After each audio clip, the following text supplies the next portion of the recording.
I wrote for maybe 3 weeks in a row in my journal every single weekend that I never want to feel like this ever again. I sat in my bed crying about probably another fight, or we probably went out and he didn't behave the way that I wanted and I feel disrespected. Deep, dark stage of scrolling all through my like old photos, thinking of how my old stuff wasn't gonna fit me and that I would have so much trouble finding clothes again, that I would have the opposite problem, and that no one would want to hire me as a model. When I came to Bali and I started going to the gym and doing all these events with people, doing outdoor stuff and actually caring for myself and my health, I started feeling better about myself. You don't have to stick to the same thing all the time. You grow out of things and then you discover new things. You don't need to be in a box. When you start journaling, you see the patterns of what you think, of your thoughts, how you feel about yourself. Like if you start journaling, like how do I feel about myself every single day, you will see the things that come up, right? All right, welcome back to another episode. My guest today is Miss Amina Karimovna. You did that well. And she is a model from Ukraine. And there's a lot of stuff we're going to talk about her journey, as growing up in, China, going to school in China, and then becoming a model and, just finding her true calling in life. And, one of the things that strikes me about you is like, number one, you're very authentic. Thank you. And then number two is you found your path in life very early on, which is so inspiring for a lot of people. So this is going to be a really eye-opening conversation for both of us and the audience too. I'm so excited to be here. Thanks so much for having me. And it's your very first podcast, so congratulations. Yes, it is. Tell us a story about that real quick, about how you manifested this. So I actually wrote it down in my journal in the beginning of this year. Yeah. I wrote down about 30 things that I wanted to do, or 30 things I wanted to happen, and a podcast interview was one of them. I got into manifestation when I moved to Bali, and things have just been happening like crazy. Sometimes it's hard to believe, but I wrote down I want to be on a podcast. Hopefully this won't be the last one either, because the year just started. But it's in the journal. Awesome. So what's the story behind how you became a model?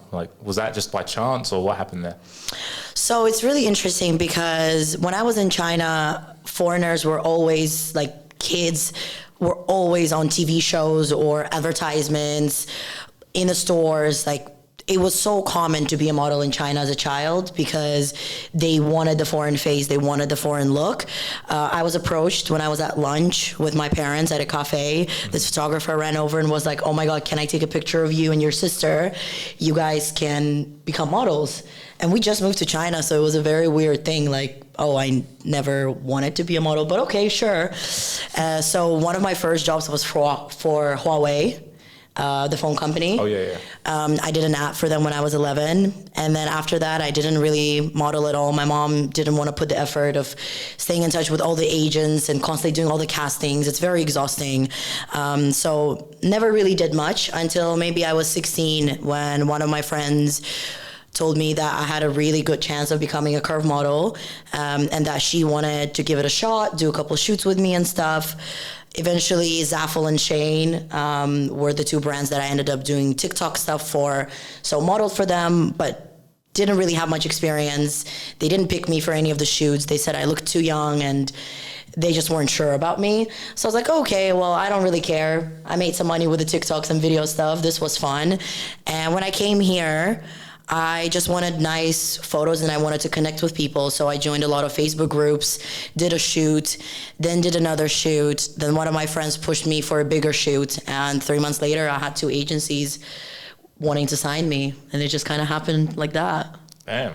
And so when you were experiencing all this, were you oh, this is I want to do this for the rest of my life? Or were you just thinking about, I'm just going to do this for a few months and see what happens? I think I always liked being in front of the camera. But when I started modeling here in Bali, I had a lot of insecurities and I found it very difficult to let loose in front of the camera. Eventually, I realized that it was probably a good thing that I was doing this because I was put on the spot and it's kind of okay, well, you have to deal with this now. And I loved it. I just enjoyed it. Never saw it becoming a bigger thing, really, because it wasn't something that I wanted. But after I did a couple of shoots, I was like, oh, damn, I'm actually really good at this. And then I remembered one evening I was just journaling, I think. And I remember being about 7 years old and telling my mom I wanted to be a model. I just came up to her and was like, Mom, I want to be a model. And she looked at me. She was like, no. I was like, why not? She was like, you don't understand, Amina. Like, putting yourself out there as a model with the industry, it's so dangerous. It's so risky. The things that happen to young girls that are, models are... She's like, I don't even want to tell you, like, you're too young. You won't understand what the industry is like. And my mom was a dancer growing up. So she had to perform. She performed for some artists on stage, and she kind of knew what the industry was like, especially back in the day. So I remember she told me that, and I was like, okay, well, I guess I can't be a model then. That's crazy. Like, fast forward a few years and now you're a model. Yeah. So what does she think about that now? I don't know. I just feel like maybe as a child, I knew that potentially was a part of my true calling, or it was a stage that I had to go through. And I mean, even now, I don't know if that's something that I'm going to do forever. I doubt it every other day. And I'm like, okay, well, maybe there will come a day when I would want to do something else and I wouldn't want to be in front of the camera. But I'm just really open to that. And you become way more comfortable in front of the camera as a result, right? Yeah. What does your mom think of this, though? My mom is really proud of me. Yeah. I don't think I actually told her that I remembered us having that conversation. I think it just slipped my mind, but she loved all the photos. Like, every time I sent her something from the shoot, she's like, you need to be on magazine covers. Like, you're the next face of the new generation. Like, she's super, super supportive. That's awesome. Yeah. So, it's interesting because at first she was like, don't be in that business. And now she's like all for it, right? I think because also the whole influencer and social media space changed so much.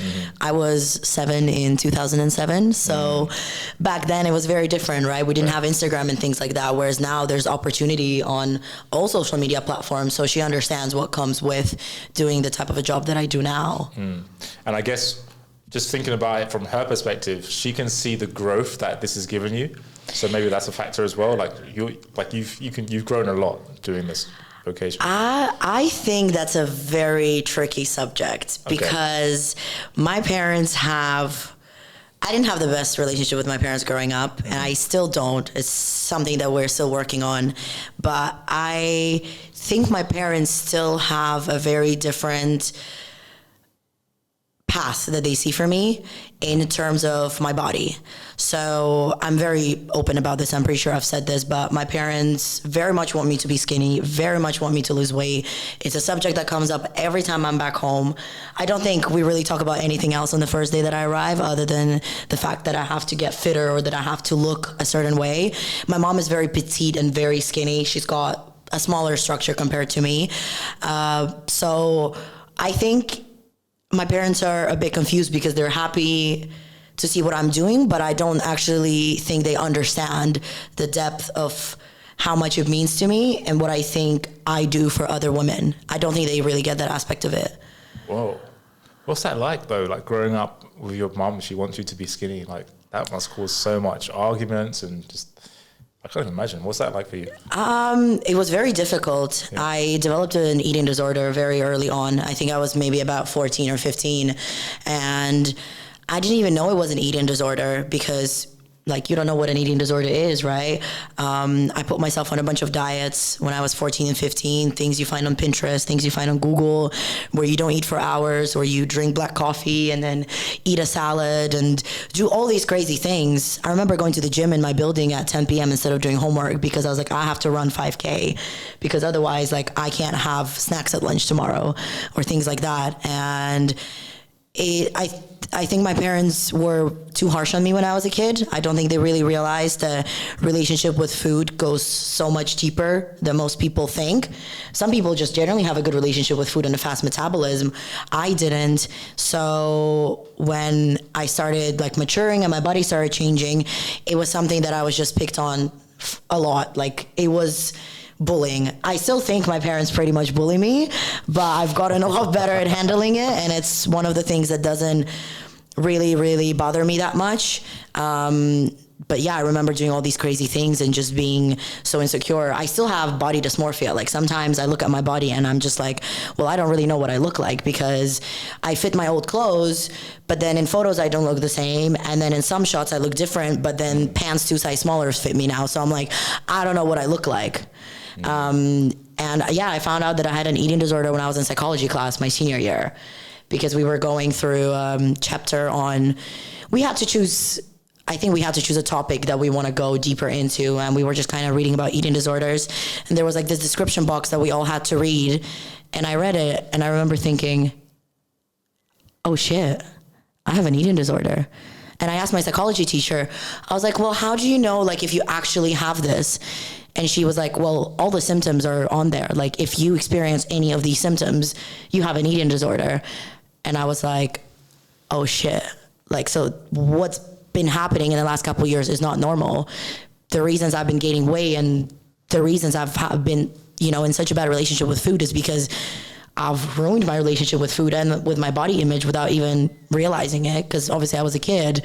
So yeah, I found that out, and I actually never really told my parents because I knew they wouldn't really understand what an eating disorder is. To my stepdad, it's very plain and simple. Like, you either eat healthy or you don't. Like, it's very black and white. So yeah, when I got to Bali, that's just something that I started working on, and I still have eating disorder tendencies, and it's something that I work on every day, really. I think this is a breath of fresh air for people to listen to, especially if they're in the industry. Like, because, Emil, he used to be a model too, right? And he was telling me that people that are in the industry, they just hide this stuff. They don't talk about it. So you're coming out openly and sharing this stuff, which for a lot of people, maybe a lot of people in your space who maybe have similar issues, but they're not sharing it or just hiding things. So yeah, I want to commend you on that, like sharing it. It takes a lot of courage to openly share, Yeah. But what was that like when you were experiencing, when you found out that you had an eating disorder? Like, were you immediately feeling like a lot like, oh shit, I have to hide this from my parents? Or it was kind of like, it almost all made sense, but I didn't know what to do about it. And as a kid, because you're in high school, you're so stressed, it's your senior year, you're trying to apply for universities, you're competing in sports. I was working at a time as well. I didn't really give it much thought. I was like, I don't really know what to do about this. I obviously started dealing with my cravings a bit better, because there would be nights when I would be really stressed with school. I would go down to the supermarket, I would get a full shopping bag of snacks and finish it all in one night.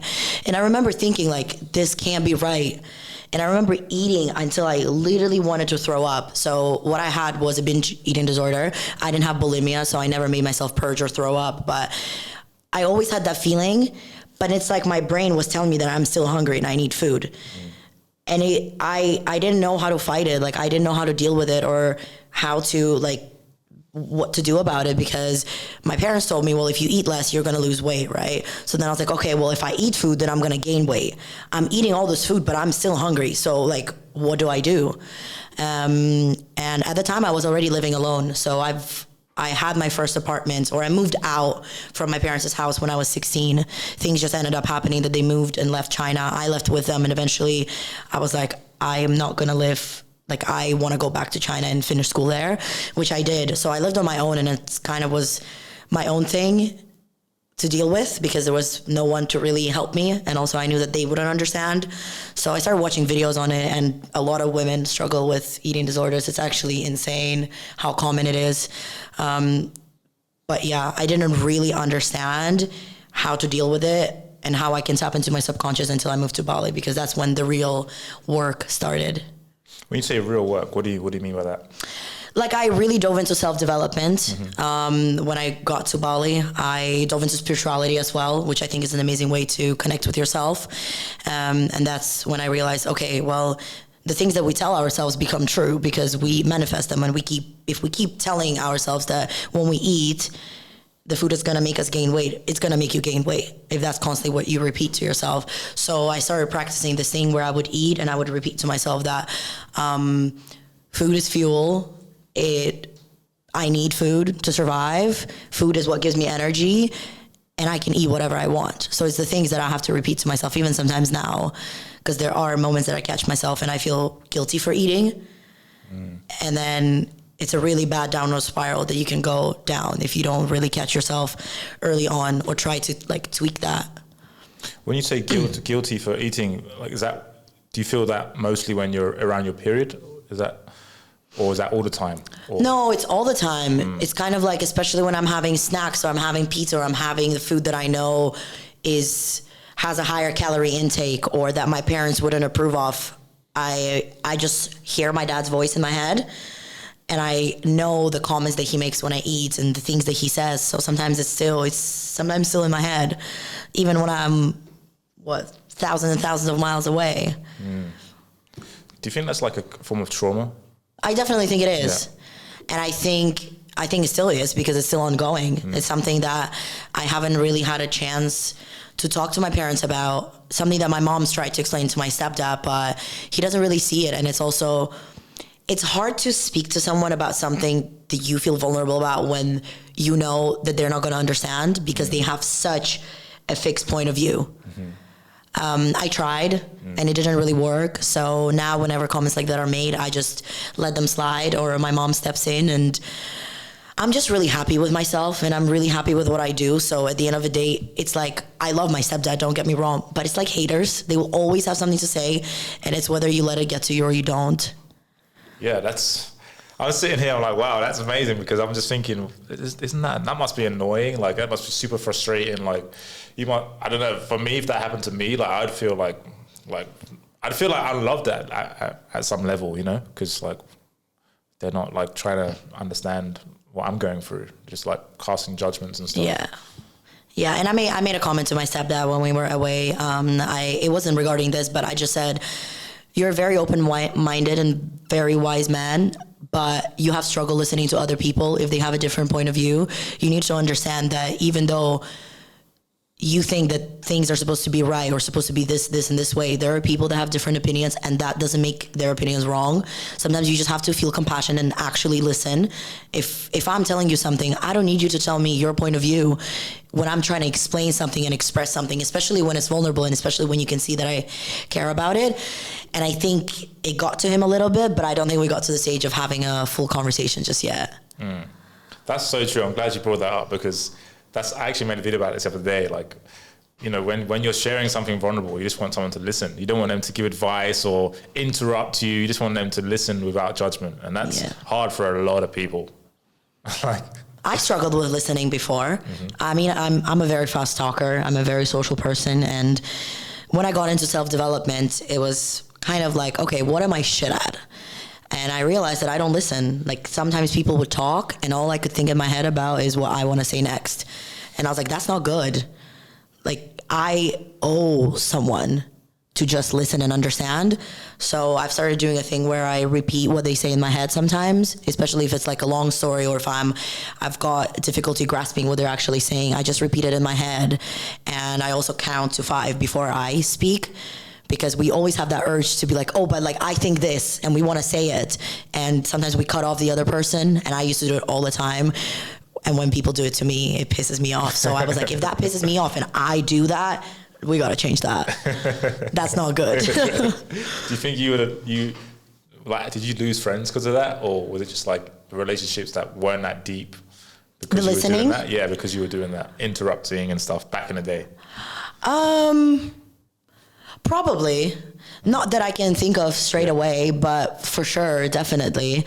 I remember catching myself doing that with my best friend and realizing that she listens to me and never judges. And I noticed myself almost just jumping too fast to say something. And I was like, wow, this person loves me so much and is so compassionate and always listens. I need to do the same. And I remember being like, oh, wow, like if she would have walked away from this friendship because I have so much stuff that I'm putting on her and not really listening to her stuff, I would understand. She never did. But yeah, it's definitely something that people probably notice. What about in your industry, like in the modeling space? Like, how is it like navigating the relationships in that space in terms of like the people that you work with and all the other models and stuff like that? It's very easy because everyone, especially living here in Bali, I've I've only had good experiences here, really, whether that's with agencies, photographers, models, makeup artists. Never had anything that was negative. Definitely think if it was in the Western world, that would be different. I think people here approach everything with a lot more love and understanding. So it's quite easy. Yeah, it's good. So, okay, let's switch it up a little bit. So you were talking about your weight, right? Yeah. And you were talking about, you know, how you had an eating disorder and you still struggle with that sometimes, right? I want to talk about something that's more vulnerable, which is your breasts. Mm-hmm. It sounds weird to say that, but I knew this was coming. So you recently had breast reduction surgery, which I saw the whole journey. This is again like you are so open with sharing. Like I saw the whole journey and you shared it on your YouTube channel, and it was like very, very like well done. First of all, thank you, and like very good storytelling, and very vulnerable as well. And that is, I remember we messaged on Instagram straight afterwards. I watched your YouTube video and then I messaged you and I was like, I said something like, oh, I can't imagine like what you must be thinking now, because it's kind of like you've lost a part of your identity. Yeah. You know? Yeah. As weird as that sounds, yes. Yeah. And so, but now, a few months later, now you're back to where you were, like crushing it, doing gigs, like you booked up. Yeah. And that transformation is like really cool to watch. So just wanted to just share Thank you. Yeah. How is it for you, that whole experience? Like, first of all, why did you get that surgery?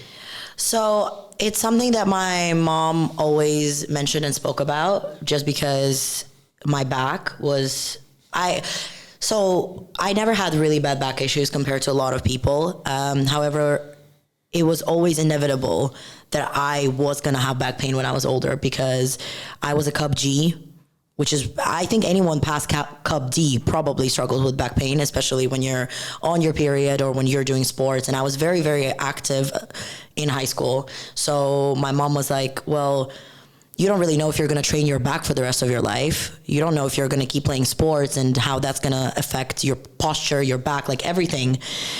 So when I started surfing and I started getting severe back pain, I was like, oh, maybe she is right. Maybe it is something to do. And like, I was very comfortable with my body, but I always thought, well, if my boobs were a little smaller, my life would be a lot easier. So yeah, when I went for a consultation with a doctor, he was kind of like, you're 21. Why haven't you done this earlier? How long has it been since your boobs have gotten to the size that they are? And I was like, oh, well, a couple of years. Maybe they were a little bit smaller when I was in high school, but they were still quite big. And he was like, I just don't understand. Like, we need to do the surgery right now. He's like, right now, to save your back, right now. So, yeah, I had actually a very interesting experience with a surgeon that did my surgery. I went to a couple doctors trying to pick where we want to do it, and it was a whole thing. But when I went to see my surgeon, I found him through an Instagram influencer, actually, and I liked his work. So I was like, you know what? Maybe this is the right choice. It just felt right. I liked him when I met him, but he's worked with a lot of women that have a lot of insecurities and that want every single thing about them changed, whereas that's not me. I didn't do my boobs to look better, you know, like I would have been fine the way that I was, but I knew that the right decision and the healthy decision would be to do the surgery now. And he brought up a couple other procedures that he thinks I should do when we were talking about my breast reduction surgery, which was very, very interesting. He basically offered me to get lipo on my stomach. And I was like, I kind of laughed at it because I was like, oh no, haha. And he's like, no, like, you know, we could shape your waist and we could do your sides and we can do your stomach and we could like draw the abs, basically. You would love it. Everyone I do it to loves it. And I remember sitting in there and thinking like, wow, if I was a 17-year-old girl with all the insecurities that I was and with the eating disorder, I would have probably had a breakdown after this. And I would have probably begged my mom to do everything that he just offered. So I was shocked that it was so normal for him to say that, because basically what he was saying is like, your stomach doesn't look perfect and you have fat on your stomach. So since you're doing your boobs, we might as well just do everything else. Oh, and if you want your forehead lifted, we could do that too. And I was like, wow, the industry is interesting.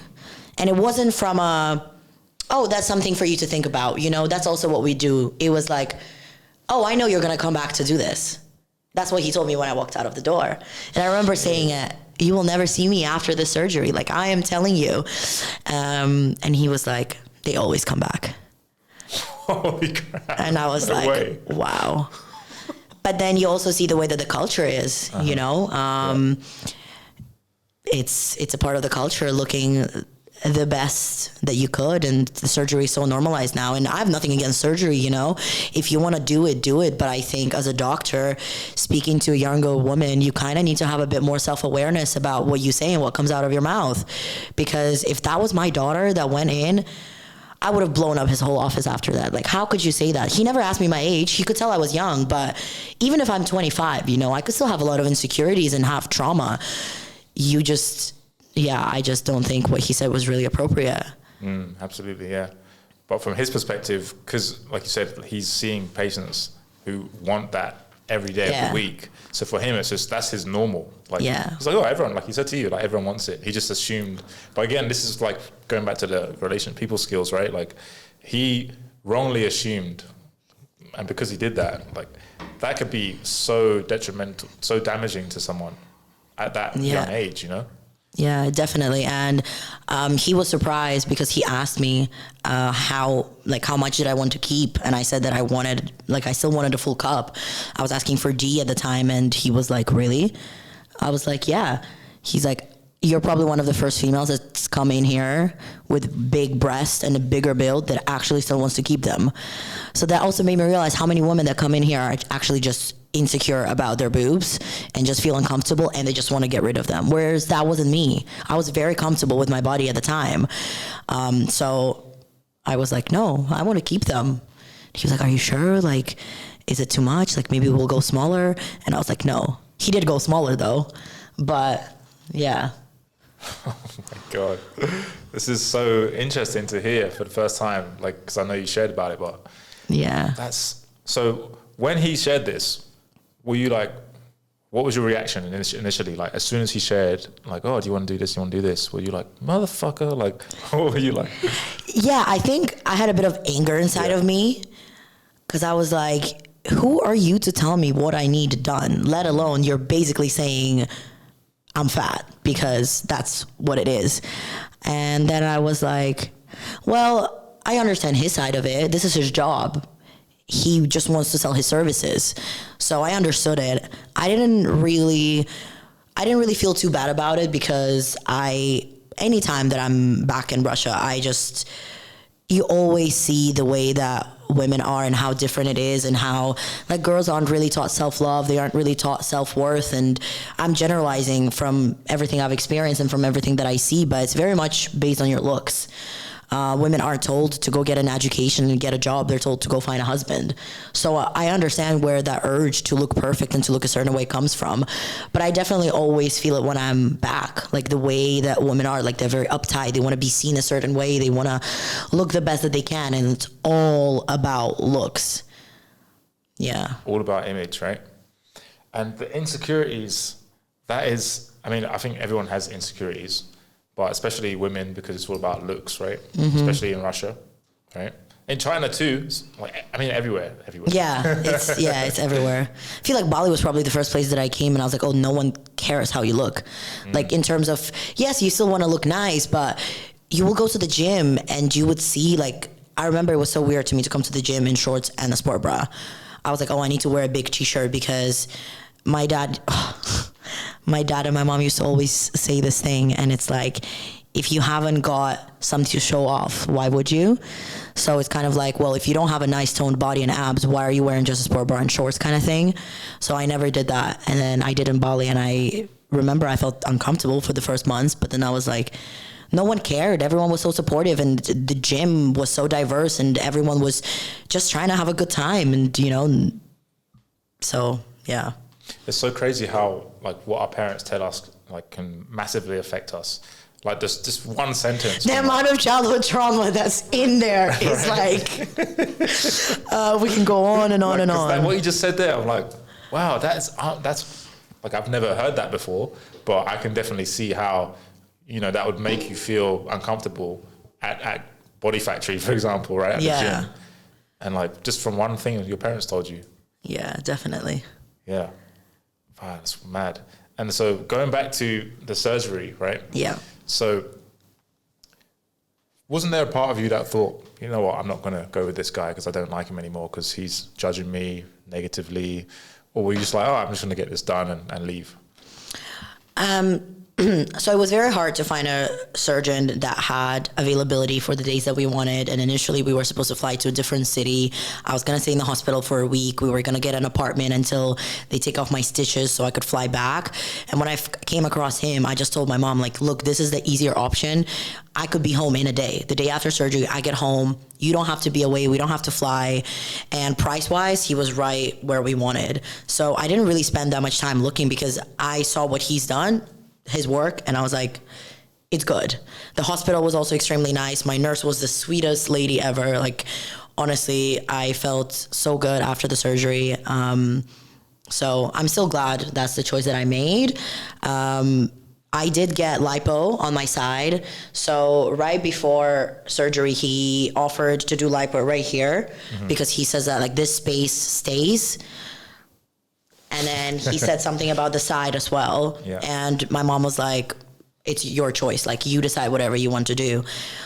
So we spoke about it more, and he explained why this side, the sides would be necessary is because when you have larger breasts, they don't really finish on the side. Like, they go into your side. Right. So he said, if we don't fix that area, your boobs will be nice and contoured, but the side will still look like your old boob. So I was like, okay, well, I am getting my boobs done, so might as well make sure that they look decent after this. So that's something that I did. But then he was like, let's do this part. And I'm like, no, I do not care. I don't need my arms to look perfect. Like, I am real. I don't need to be perfect. That's so refreshing to hear from a lady in the industry, right? Like, because I don't know, my personal view on plastic surgery, on the industry as a whole, like in terms of people wanting to change how they look, like just for looks, based on looks, not like because your back's hurting, right? Yeah, like, yeah. I think that's just obviously rooted in insecurities too. Like, I broke my nose and I was thinking of getting... I remember. Yeah, I was thinking of getting, I was like, this goes against everything I believe in. But I broke my nose, so... And I was worried about, this is what I'm going to get into in a second, but I was worrying about how I'm going to look on camera now that I got this dent in my nose, like, all my pictures are going to be fucked up. Like, so I can't imagine, like, what you were thinking at the time. Like, you know, you're getting your breast reduced, you're a model. How does that affect your whole life? I was terrified. I don't think I really realized how terrified I was until I got it done, because I thought, okay, well, I'm just going to get them done. They will still be nice and it's kind of whatever. And I remember waking up, barely like being able to move and just like looking down and not seeing anything, because you have to wear this really tight bra that basically squishes your boobs in. But I was terrified. I was like, oh, I have no boobs left, because that's what it looked like, you know? And I was looking at my old photos. I went through this really like deep, dark stage of scrolling all through my like old photos, thinking of how my old stuff wasn't going to fit me and that I would have so much trouble finding clothes again, that I would have the opposite problem, and that no one would want to hire me as a model. I kept thinking that because I had big boobs and because I had this confidence, I was unique and that was my thing, and that's what everyone wanted me for. And I remember one of my best friends saying, like, Amina, clients will get you for you. Your face hasn't changed. Yes, your body changed, but who cares? Like, people want you for you. And it was such a hard thing for me to actually grasp at the time, because I was like, no, the world is over. That's how it felt inside, because I looked so different. I felt so different. I started having all the insecurities that came up for me, you know, about my body once again, because now my body looks completely different. I remember looking at myself in the mirror and thinking, who is this? Like, I stood in a shower. My parents have a mirror right in a shower, and I cried for maybe 40 minutes. like regretting my decision and thinking like, why did I do this? Like, this is not me. Like, why did I take away something that I was given, you know, because I was given big boobs, right? So it's like, oh wow, I've been given this and now I've just kind of thrown it away. And it was just this downward spiral of them being on Instagram, looking at all the girls and thinking of like how much better my boobs could look and how different of a body I want. And I zoomed into every single bikini photo that came up on my feed for days until I was like, I can't do this anymore. Like, I can't be on my phone because I'm getting myself into a really, really bad place. But yeah, I can see how you want to, the ego always wants to cling to the identity, right? So like if you let go of that, it's like, who am I? Yeah. Like, fuck, I was getting all this work because of my boobs. Now they're gone. Now what? Right? Yeah. And there was a very interesting thing for me as well so I have a video that's going to come out on my YouTube channel eventually talking about what life was like with big boobs, because it also comes with a lot of attention, male, female attention. I started getting that very early on. My mom had to sometimes step in because older men would just be staring at my boobs and my mom will be like, what are you doing? Like, she's a child. So I remember that, and it's always been a thing for me. And I always had this, like, my ego kind of liked it. And then at the same time, I was like, I wish people noticed me for something else, because people would always notice my boobs. And even some of my friends would be just always acknowledging my boobs before they acknowledge me, which is a very weird thing. So a part of me was very happy that I was getting rid of that, because I was like, okay, now they're not out there. I am. I have the chance for people to see me for me straight away. Yeah. But then I was like, oh, people don't stare at me as much anymore. This is weird. My ego is like, where is all the attention? It was very funny at the beginning. It was, I was like, oh my God. The thing you did, you think you wanted less of, now you wanted more of. Yeah. Does that still come back now? Like a few months after the surgery? No, not really. Actually, the thing that I realized at the same time, that even though I wasn't getting as much attention for my boobs, I caught people still staring at me. And I remember calling my best friend and saying like, oh, I thought people used to stare at me before because I had big boobs. Like, I thought it was genuinely because of that. But people actually still stare at me now. She's like, how many times do I have to tell you that you're freaking stunning and that's why people stare at you? And I was like, oh, so maybe before people did see me for myself and see me for my beauty, but because my boobs were so big and were so out there and there would be people that would just point out my boobs, I thought that that's all it was. Yeah. So it must be nice now that you notice that they're not just staring at your boobs. Yeah. But I'm just curious, because people are listening to this, and let's say that there's someone who experiences, because there's a lot of women that experience like body dysmorphia. Yeah. I mean, even I do, like for my legs, like I was like, oh, I got skinny legs, I got chicken legs. You do not have chicken legs. So. But that's what I tell myself, right? So I like wear longer shorts and stuff like that. Oh my God. So we all have it at some Men level. struggle with it too. Exactly, yeah. So what would you say to someone listening who's like, fuck, I'm struggling with all this stuff. Like, you know, I'm like, when I go out for dinner, I'm like, fuck, I take like an extra hour because I'm like worrying about how my fat looks, whatever. Mm-hmm. So what advice would you give to someone who's like still struggling with this? So I think a lot of body image issues also come from the way that you feel. So for me, when I was snacking a lot and I was eating all this crap food, not exercising and not doing anything for myself, I felt shittier about my body image. When I came to Bali and I started going to the gym and doing all these events with people, doing outdoor stuff and actually caring for myself and my health, I started feeling better about myself. I looked the same. I fit the same clothes the same way. It was how I viewed myself that changed. And it was because the way that I treated myself changed. So when I started practicing self-care and doing things for me, automatically I just felt better. And you just have to choose the things that make you feel good. And when you make those choices, inevitably how you feel about yourself will change. Because I wasn't caring about myself back then. Now I look back, I was very skinny, by the way, at the time when my parents started calling me fat and all these issues started coming up. I was a very skinny child, so I don't even know where that came from. But I was telling myself all that at the time and I believed it. Now I practice affirmations every single day. Like I repeat things to myself all the time. I affirm them. I write them. I have sticky notes on my mirror. I have a vision board that I read things off every other day as well. I affirm it, and then eventually I believe it. Like if you keep telling yourself that you're ugly, you're gonna genuinely believe you're ugly, no matter how beautiful you are. And that's just what it is. And that's something that I do as well. Well, I only did that because there was this healer here at Bali. I'm not sure if you know him. It's called Jim. Jim Doyle. That's where my sticky notes are from. Yeah. I was like, is she talking about Jim? Yeah, she is. Yeah, what's it? I am perfect just as I am, right? Like that's one of them. I trust the process of life, all this stuff, like all these affirmations, and it's just the subconscious mind just starts, like you said, just starts to believe it, and you just start feeling better every day, right? Yeah. So you said something. You said if you just do the things that you enjoy, you'll feel better about yourself. That sounds so simple, but what are the things that you do that you enjoy that helps you feel better about yourself? So this is where you really have to get deep. And it's not like, oh, well, she's happy going to the gym, so I'm going to do the same, because the same things won't make us happy. Maybe it will, but not to the same extent. So for me, it was sitting down with myself and asking myself, like, what do I genuinely enjoy? Like, what brings me that happiness? What brings me that happiness? What sets my soul on fire? What am I excited about? For now, that's Muay Thai.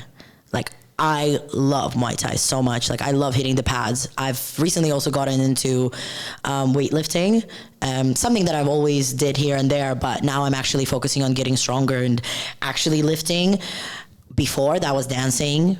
Before that, it was tennis. I played volleyball and basketball all throughout high school. Those things change. You don't have to stick to the same thing all the time. You grow out of things and then you discover new things. You don't need to be in a box with what makes you happy. Like for me, I know that if I train Muay Thai twice a week and maybe go to a dance class once a month, like I'll be very happy. So.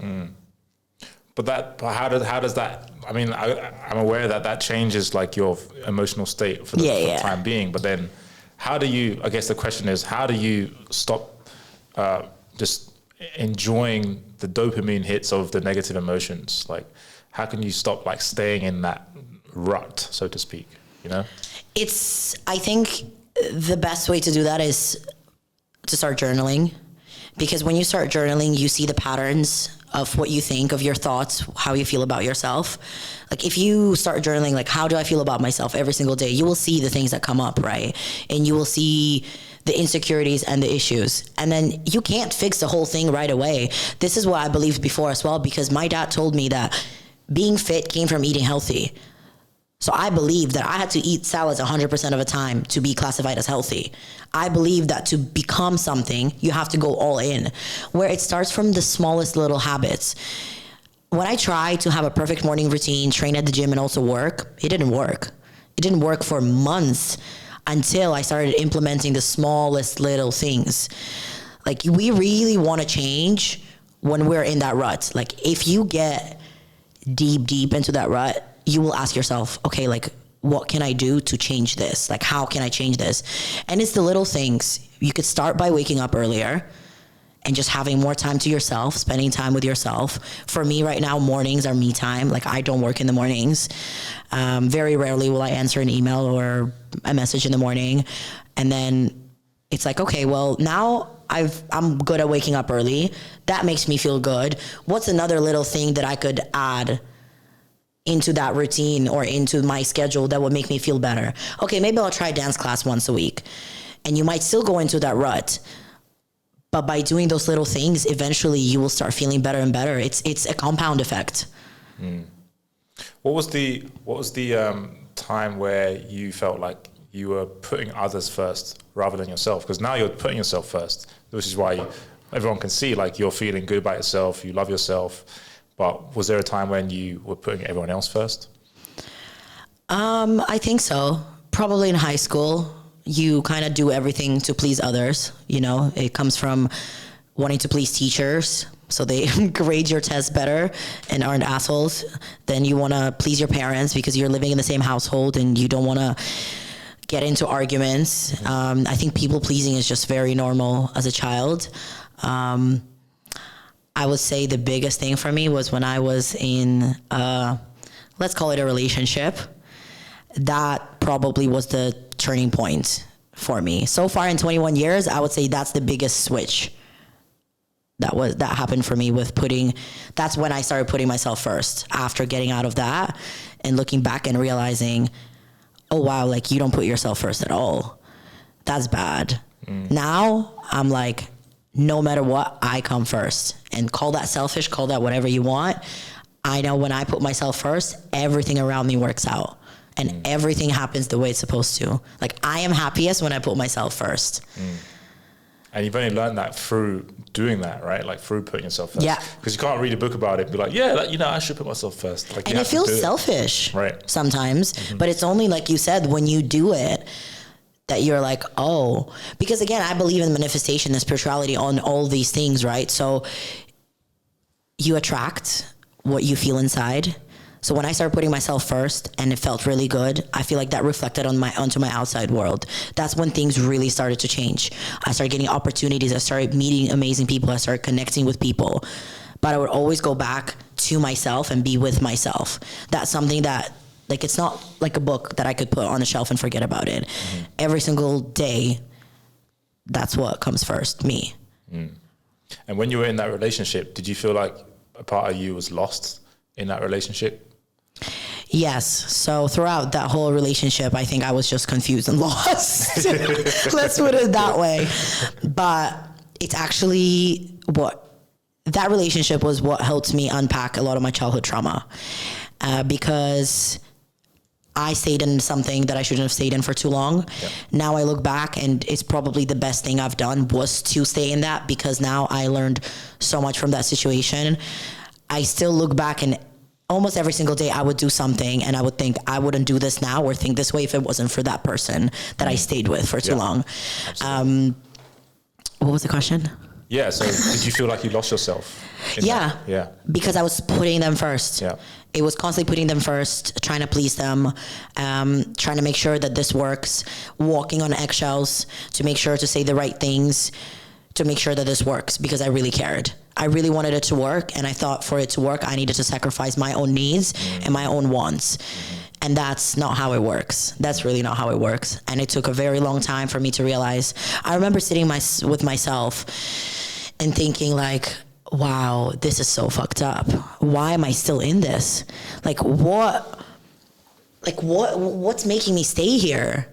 Like, yes, we've got this and that, but I feel like this for majority of the time in my room by myself. This relationship also taught me it taught me a lot about compassion for myself, because the other person didn't really have any. They weren't really able to communicate that. So I had to be there for myself, kind of thing. And I remember asking myself, this is so shit. Why am I still in here? What part of me, and I remember asking myself this, what part of me wants to be with someone who doesn't value me, who doesn't actually want to be with me, who doesn't really appreciate me in the ways that I want, who doesn't have the same beliefs and values as I do. They're not a bad person, but they're not what I want, and I do not feel good. Why the hell am I in this? And then I remembered that this relationship pattern was very similar to my relationship with my mom growing up.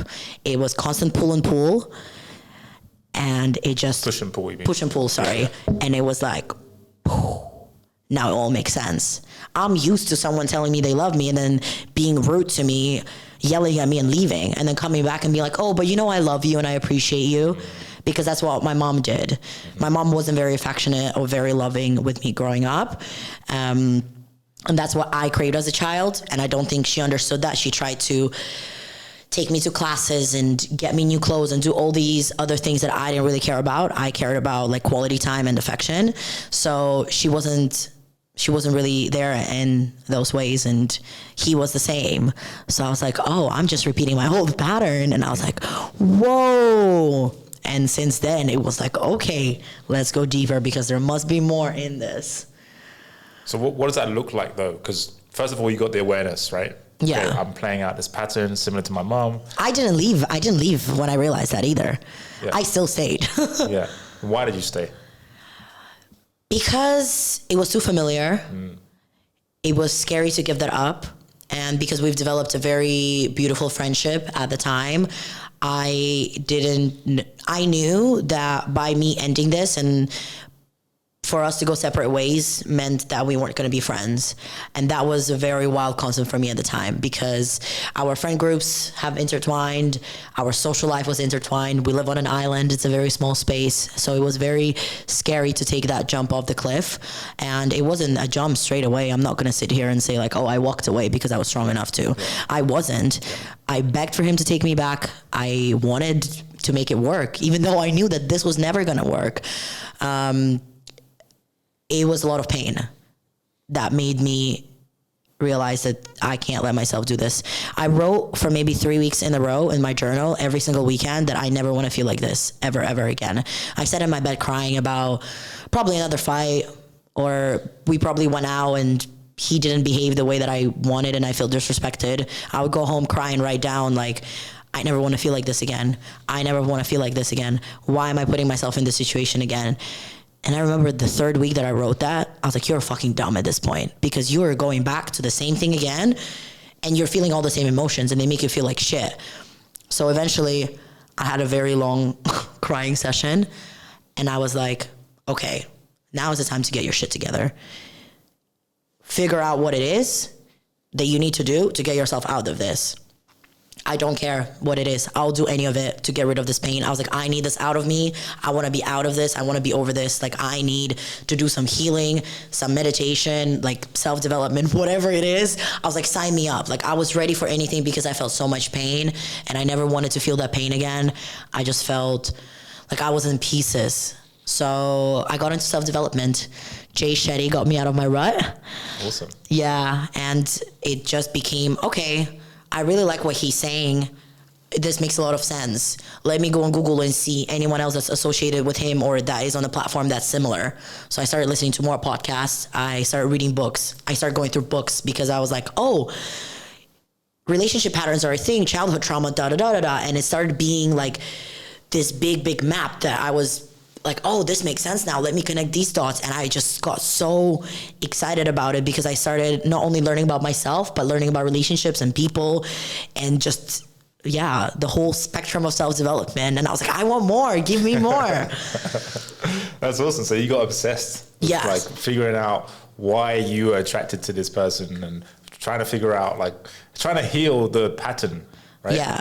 So you don't attract the same person. Yeah.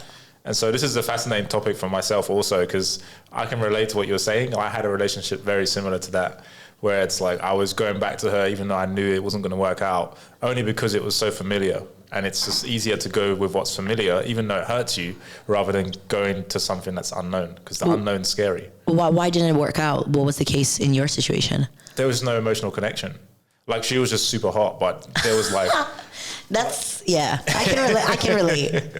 You know, it's like, and then her biggest complaint was that I wasn't proud of her. That's what she perceived, right? And okay, well, that sounds like someone's insecurity to me.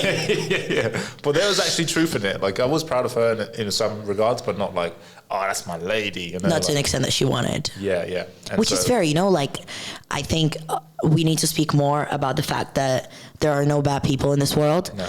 There's just people that are meant for us and people that aren't. Yep. And some people just don't meet us where we want them to meet us. And that doesn't make them a bad or a shitty person.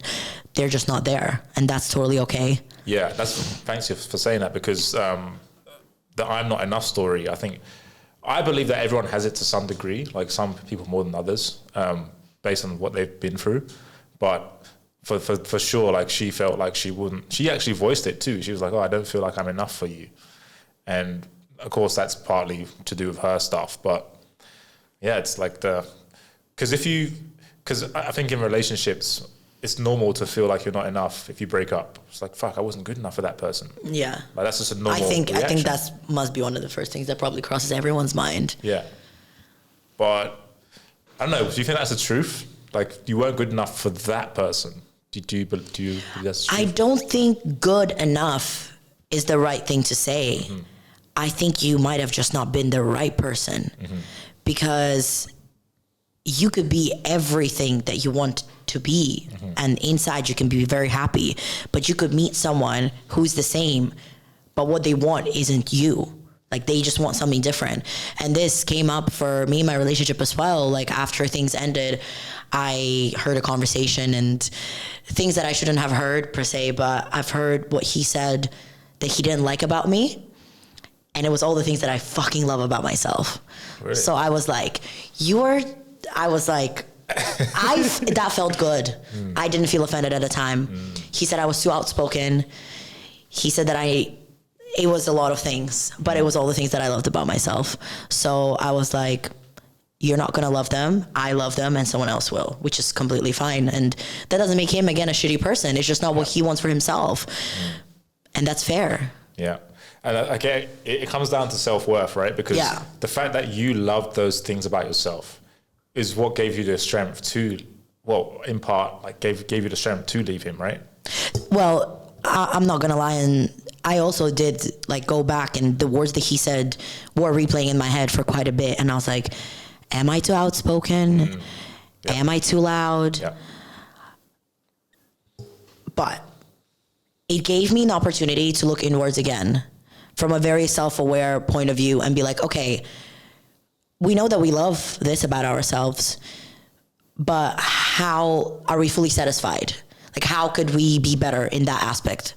And with some things that he said, I was like, no, I'm happy. There's nothing. With some aspects, I was like, maybe a part of what he said is true. I want to work on that. Not for him, but for myself. So, yeah. You know, you know what a narcissist is, right? Yes, of course. Yeah. Who doesn't? Well, you know, it's fascinating because narcissists don't accept responsibility for things that are their fault. So everything is your fault. None of it's my fault. It's all your fault, right? And I think it's very healthy that you're able to, you know, just acknowledge, all right, shit, I want to work on that. Like, no, he's right about that. I'm going to work on that.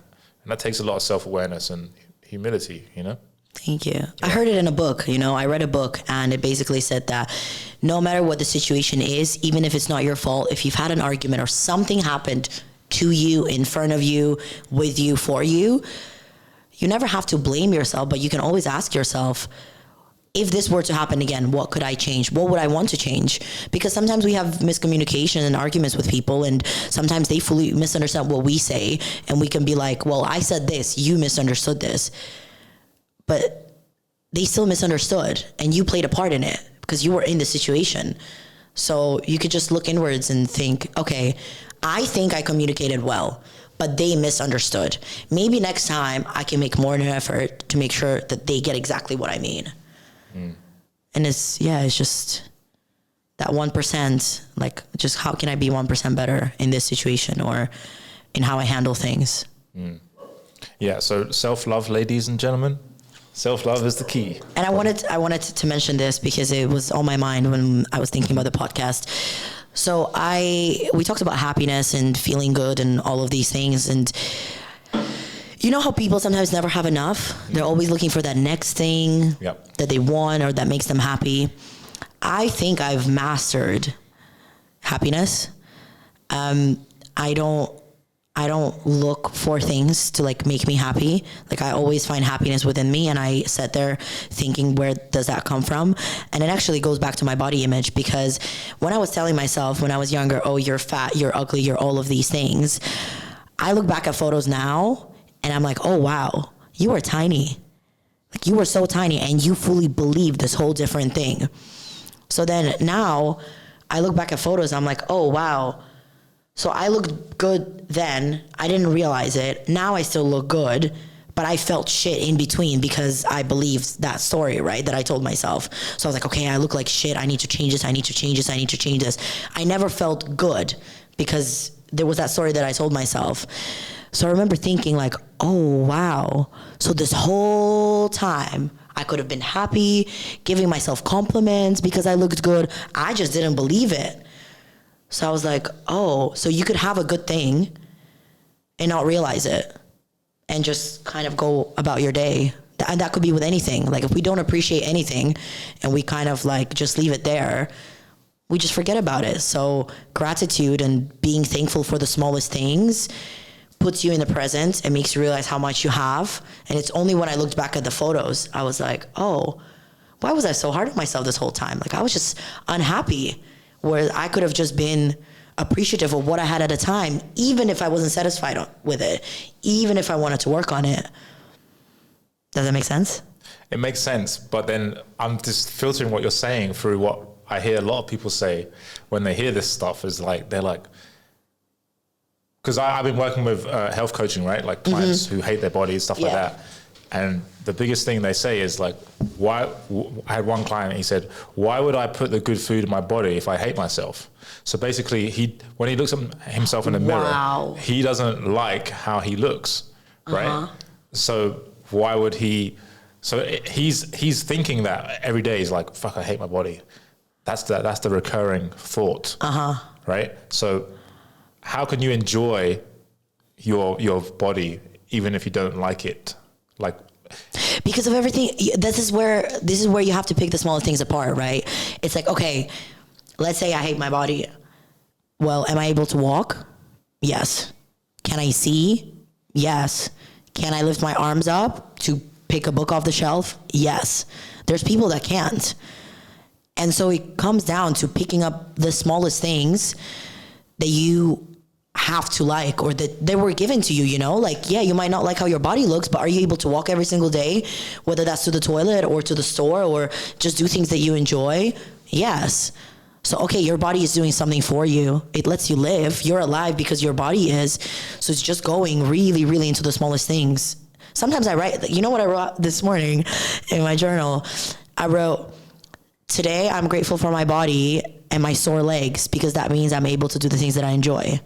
Oh, that's a nice affirmation. Yeah, that's nice. Like, I woke up with my legs being very sore because I did leg day at the gym yesterday. And I was like, wow, this feeling right now reminds me that I can walk and that I can do things with my legs and that I can do anything really. And to some people, they're like, oh, you're grateful for walking? Well, that's dumb because we all can walk. Okay, well, if that's how you want to live your life, that's how you want to live your life, you know? Yeah, and it's like, some people just always want to be unhappy. Like, this, like, oh yeah, it's like Tony Robbins talks about. Everyone has an emotional home. So like, there's a default emotion that you feel more than any other. And some people they're just angry all the time. Some people are just unhappy all the time, right? Like, there's some days I wake up unhappy. I'm like you said, a journal about it. I'm like, oh shit, it's been a few days I've woken up unhappy. I need to change that shit. Like, you know. yeah. But yeah, the whole body image thing is such a big topic, and you know, learning to love your body no matter what it looks like, that's not just independent of your body. It's, you can apply it to everything, like you said, right? Everything in your life. Just learn to appreciate the small things. Even if you don't like them, because it takes time to sometimes change things, but it's just being in the present and being grateful for them. Like, I could say I am really grateful for my work ethic, but sometimes I'm really shit with time and organizing things. I'm not gonna sit there and be like, oh, you're so shit at this, because it's gonna get me in a rut. I'm gonna say, you're really good at this, you got this, just figure it out. Like, what are the little steps that we can take to be better at this thing? Because yeah, you could just, you know, deep down, if you really sit with yourself and ask yourself who you want to be, you probably know. And sometimes your ego will be like, no, we're fine the way that we are. No, like, we always have more to learn. Like, self-development, self-growth, it never really stops. Yeah. But the self-talk though, that's the biggest thing, I think, because that you can make yourself depressed just by the negative self-talk. And I've done this so many times. 100%. You know, it's like you said, all those things you say to yourself. There's a quote, I heard it, it's mine says, like, if you spoke to yourself the same way, if you spoke to your friends the same way you speak to yourself, you have no friends, right?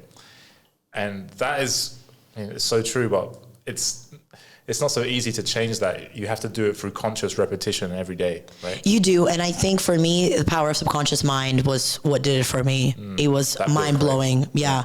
I was like, oh, the things that I say to myself matter to this extent. And it's like, you could read a book like that and you could be like, well, okay, cool. But if you really want to grow and you really want to change something, you're going to take that action. And some people just don't. Some people have a breaking point where they do. You can't force someone to heal if they don't want to. You can't force someone to grow if they don't want to. So yeah, that book, I mean, it is a conscious effort. Like, you have to catch yourself every single time you have a thought and be like, okay, that was a negative thought. Let me rephrase that. Some people are like, oh, that's too much work. Okay. Well, that's your choice then. I mean, it's you, right? Like, who else is going to work on you other than you? Yeah, for sure. So you make the choices. Yeah. You said something earlier, which I want to go back to because I thought it was a very fascinating statement. You said, I have mastered happiness. I've never heard anyone say that before, by the way. So that's amazing. Like, can you break that down for us? Like, you mastered happiness. So you just hear about unhappy people all the time, and people that, I mean, we all go through times in our life when things just aren't going well, and we get into the rut of like just being overwhelmed and being stressed and being unhappy. I had a realization maybe a month ago that I'm just a really happy person, like no matter what goes on around me, and I will always find something good in what's going on. I think practicing gratitude is what changed it for me, because every single day I wake up and I just like sometimes want to scream and yell and dance because of how great my life is. And my life is, I mean, if you compare my life to maybe some other people I know, it's not as fascinating and not as great, but it's great for me. And I do acknowledge that obviously I have a privilege and I live a very privileged life, but I could still be like, well, they live better. And like, oh, I have to do this, but they don't have to do this. But like, I am just very happy and content with myself and everything that goes on around me.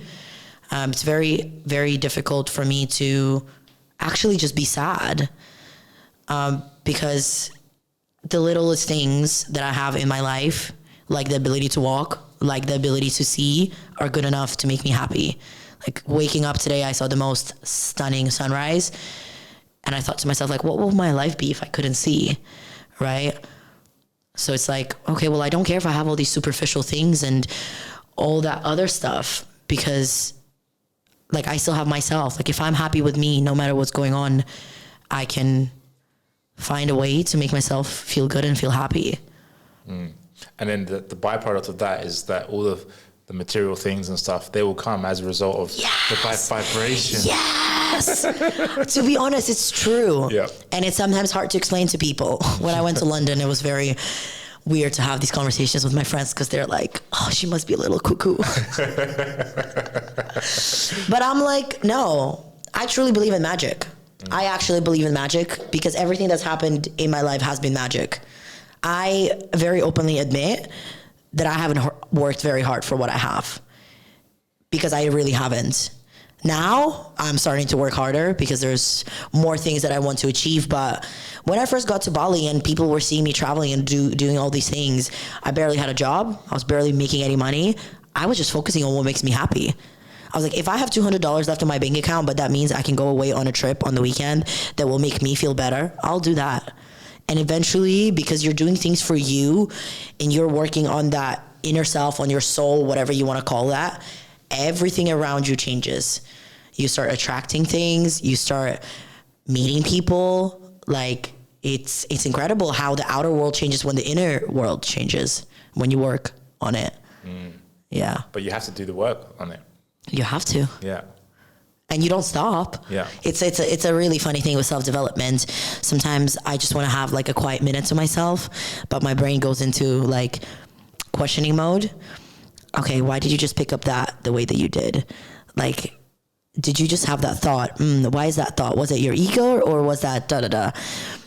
Well, you spoke to this person today and maybe you could have been a little bit nicer. And it just goes into this like, I analyze all my actions sometimes, and I just wish at times I could flip the switch and just rest because I think I'm an overthinker. So, well, a lot of people can resonate with that. Like, I would like to resonate with that, but I'm not an overthinker. Like, I actually don't think enough. Everyone has different problems. So yeah, like I just like do shit, but it's a blend, right? It's a mixture of both you need. But speaking to that, what you said about, when you're doing stuff that you enjoy, you just start attracting everything that you wanted. And it's what you said there about you don't have any guilt around. Actually, it's a question I should ask you. Do you have any guilt around the fact that everything has been easy up until this point for you? Yes, definitely. Sometimes I feel like I can't really justify what I have. I can't say, oh, I work 10 hours a week and I got all of this. I can't say that because I've never done that. But I think now that self-work and self-development is becoming a more common topic and people are talking about it more, I think people that are into it or that ever been through what I've been through, they understand where that comes from, or if they're into spirituality, or if they believe in God, and everyone believes in different things. So at times I'm like, well, I can't really justify this, but it is what it is. Do you feel like you should be working harder for what you have? Is that a belief that you have? No. Work smarter, not harder, is what I believe. Yeah. And there are days, definitely. Well, right now, one of my clients is having a huge launch situation going on. This is where, I have to work hard, but this actually makes me happy, so I don't mind working harder for it. And it took time to also get to that. Like, the people that I work with now are my dream clients. Like, they're my friends. They're all in my friend group. They're amazing humans. They pick the smallest things that I do and congratulate me on them, or like thank me for them. And it's that relationship, like everything is energy. Everything is an energy exchange. And I think I worked really hard on my energy and putting out good energy and just being really kind and nice to people. And that just came back. So I don't really know if I could justify what I have with that, but. What do you do for your clients now? Social media. Okay. So I do social media and content creation for my clients. It's, So you're planning out their posts, or? Yeah, so I repurpose content. So I go through all of the stuff that they have in their trainings and their videos. I pull quotes out of it. I make graphics out of it. I make TikTok videos out of it. I'm very, creative. Make videos out of it, like with their content, for whether that's like, Reels or TikTok. I had a client that I was doing YouTube for as well. And like, I have to be really honest about this. When I first started doing this, I was shit at it. I didn't know what I was doing, but I had one client that believed in me. She really believed in me.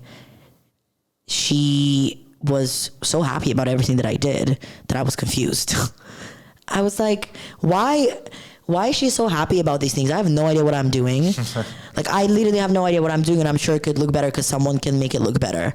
But she believed in me, and she communicated everything, and she paid me what I wanted at the time, and she was nice and kind. And I was like, if she believes in me, why don't I believe in myself? So I was like, okay, well, I believe in me now. And then it's when you have that confidence and when you truly believe in yourself that, again, more things start coming. Like, I had clients reach out to me and be like, oh my God, she says the nicest things about you. I'm like, I still can't believe this woman didn't fire me. Yeah, sometimes you have to wait. You have to believe in someone else's belief in you before your belief kicks in, right? Yes, 100%. That was the case. Yes. Maybe with modeling, that was the case too, because my friends always really believed in me. Like, my best friend has been my biggest cheerleader since high school. I went through shit in high school with friends, teachers, my parents, everything. And she was just always really supportive and just always said I had a really bright future. And I think I deep down as a kid always knew I did. I just always had that voice in my head that said, you're going to be something really great. But I just can't thank her enough for all the words of courage that she's voiced and said, because she always said that I was going to make it. Like, YouTube, modeling, whatever that was, she was just always so proud and so happy for me that I was like, oh, wow. I think because she believes in me so much, I now believe in myself too. Yeah, I had that too, actually, recently. Really? Yeah, like, I don't know. I think life is like a ebb and flow thing. It's like ups and downs. So like sometimes like I'm like, oh, can I do that? And then people are like, yeah, dude, you can. Like, you could do that shit. Like this podcast, for example. Yeah. Fuck. Like, I wanted to do this 9 years ago. 9 fucking years ago. 9 years. And I didn't do it because I was telling myself it was one story. It's like, oh, it's too much work. Like, it's not making money, like all this stuff, right? Make all these excuses. And that I was like, oh, it's just too much work. I don't really want to do it. Like, it'd be nice, but I just talked myself out of it for 9 years. Do you think it was coming out of like place of insecurity that you didn't think you were gonna achieve what how do I phrase this? Do you think you had certain expectations for yourself and you were just scared that you weren't gonna get there? And that's why you talked yourself out of it? Yeah, partly. And also maybe it's like a fear of success too. Oh, yeah. That's a big one. Like, no one really talks about fear of success, but it's like, you know, you're good. And like, the fear is, oh shit, my life's going to change. And it's like the relationships, like why you stay in the toxic relationships, the same reason why you stay where you are. And like a lot of times in business, talking about myself, right? Like, because if I go to the unknown, fuck, I could be living, I might have to live in LA. I love Bali, you know, it's all these kinds of things going on. Yeah, 100%. And I think that's why most people don't live a happy life, actually. Yeah. Because they're too afraid to go where their soul tells them to go, because it's the unknown. Working a 9 to 5, getting a paycheck from someone and being told what to do is a lot easier than saying, fuck it, I'm going to do what I want to do and surrender to the flow of life, because that's scary. You're giving up all control, all sense of, just everything, you know? But when you do that, it's very rewarding. It's just not that many people are willing to take that risk. Yeah. As you said that, there's a book there called Surrender Experiment.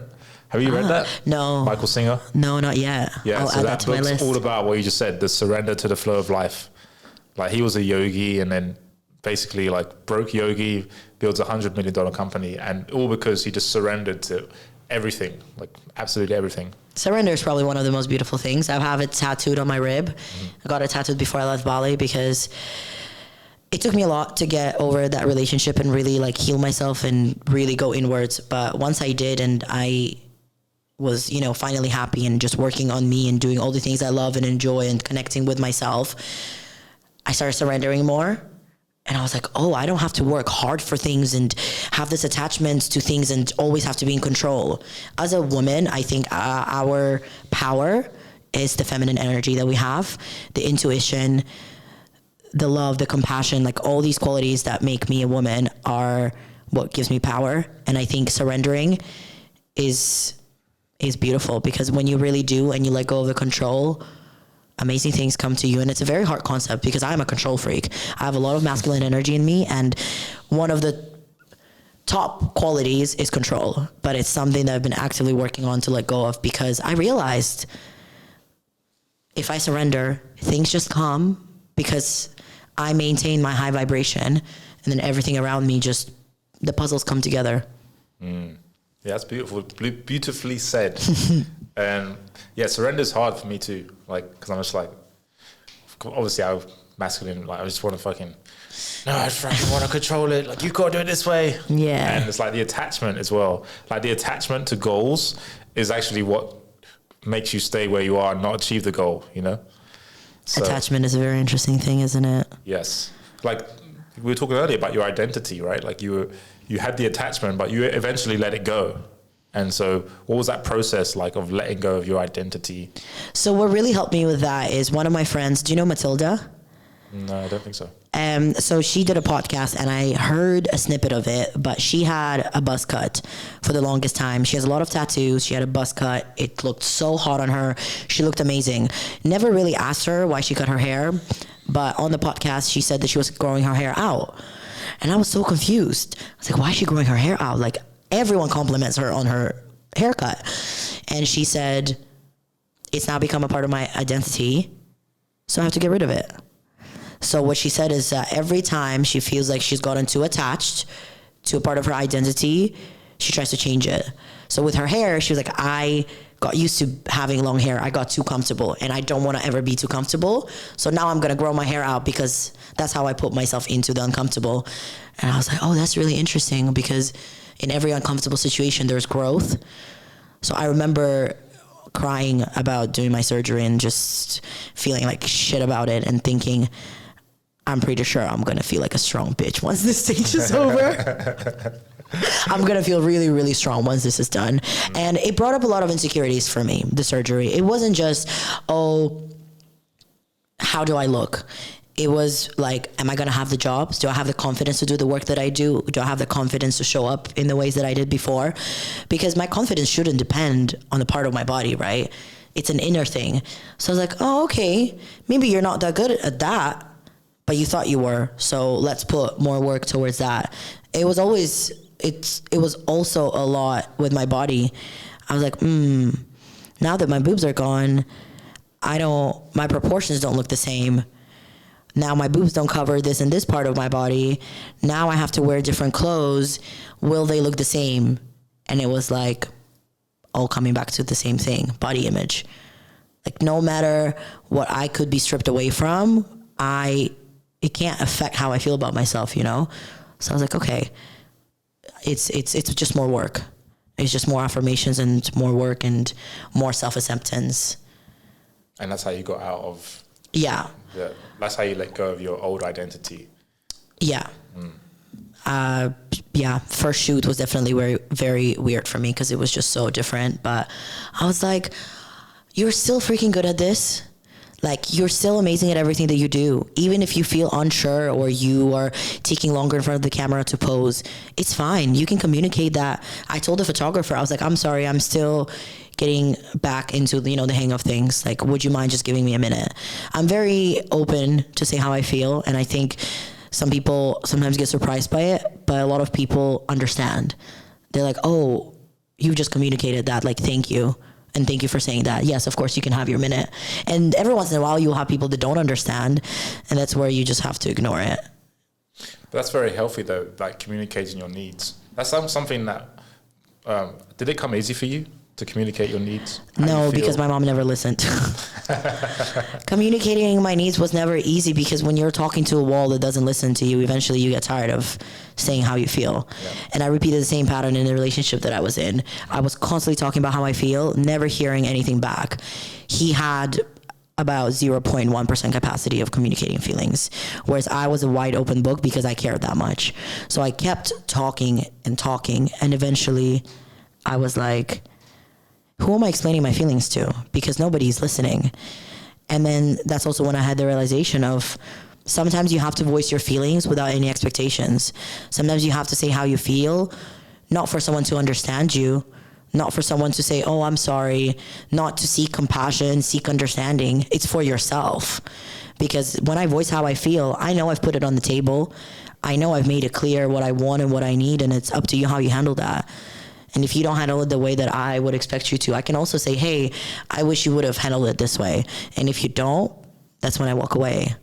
And that's, I think, what the relationship also taught me. I was like, there's no point to explain your feelings all over again to someone that doesn't listen, but it's needed. Like, you need to talk about how you feel, whether that's a relationship, a friendship, or a workship, whatever. Yeah, I'm also glad you said that because there's so many people out there that don't think that's important. Like, they think, I was with a girl and she's like, I don't want you to have to explain how I feel. You should I wish you could read my mind. I've been one of those. I've been there. But it's because they're insecure of what's going to come with that. They're afraid of being judged. They're afraid of what you would say. And they're afraid of how vulnerable you might feel. So for me, it was really hard to communicate that I wanted affection. I just felt really weird to say it. Like, every time I would want to say it, I'll be like, oh, but no, like, that would put me in a vulnerable spot because they would know what my love language is now and they could use that against me. And my mom never gave me that. So it's a vulnerable thing to say. And they could walk away and not care.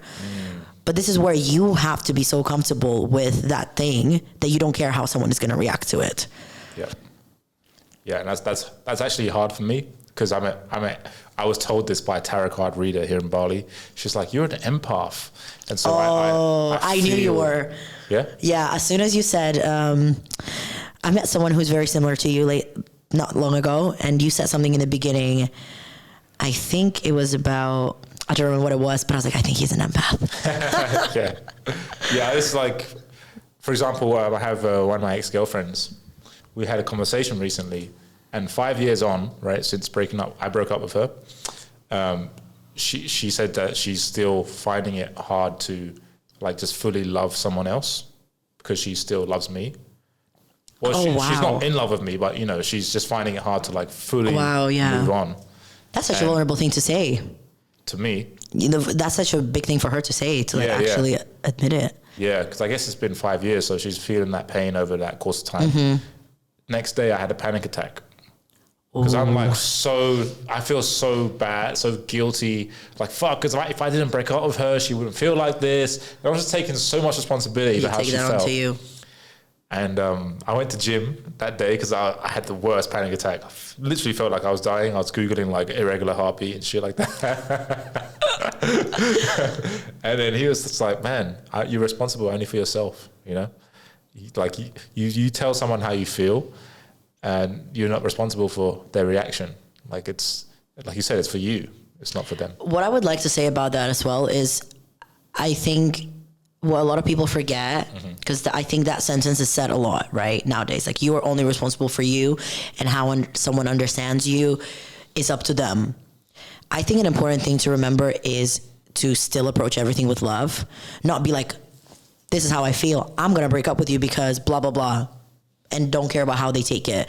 I think as long as you put maximum effort into genuinely explaining how you feel and approaching it with love and still approaching with compassion and still trying to make sure that what you say is clear, then yes, for sure. Everything after that is not your responsibility, but how you deliver that, I think it is. And this is where a lot of people don't think about that. Yeah, like leading with the intention of like love behind what you're saying. Yeah. Like saying it in a loving way. I'm not responsible for it, but I'm leading with love. That's the intention. Yeah. Yeah. The intention behind everything has to be love, I think. I think so too. Yeah. Not like judgment. But it's easy to be like, no, this is your shit. Like fucking, fuck you. Yeah. You know? Yeah. But you know what? I think it might have been the 5 a.m. Club. Just finished the book not long ago, and there was an interesting sentence. You know how a lot of people say you just have to be? The book said that you have to interbe, that you can't just be. You have to interbe. And I thought that was a very interesting concept because being can come across a little selfish, right? Oh, I'm just going to be.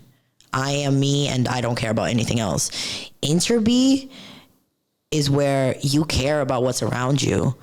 Like you might not pay attention to every single thing, but I think as a collective, we still live on the same earth. Like we still all communicate and we still walk the same ground.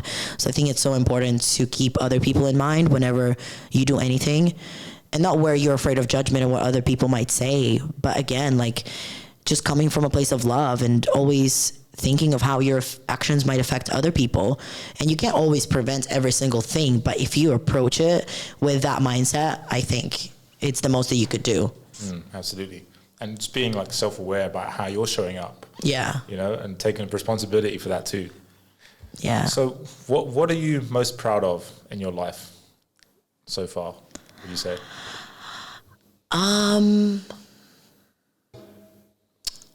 That's an interesting question.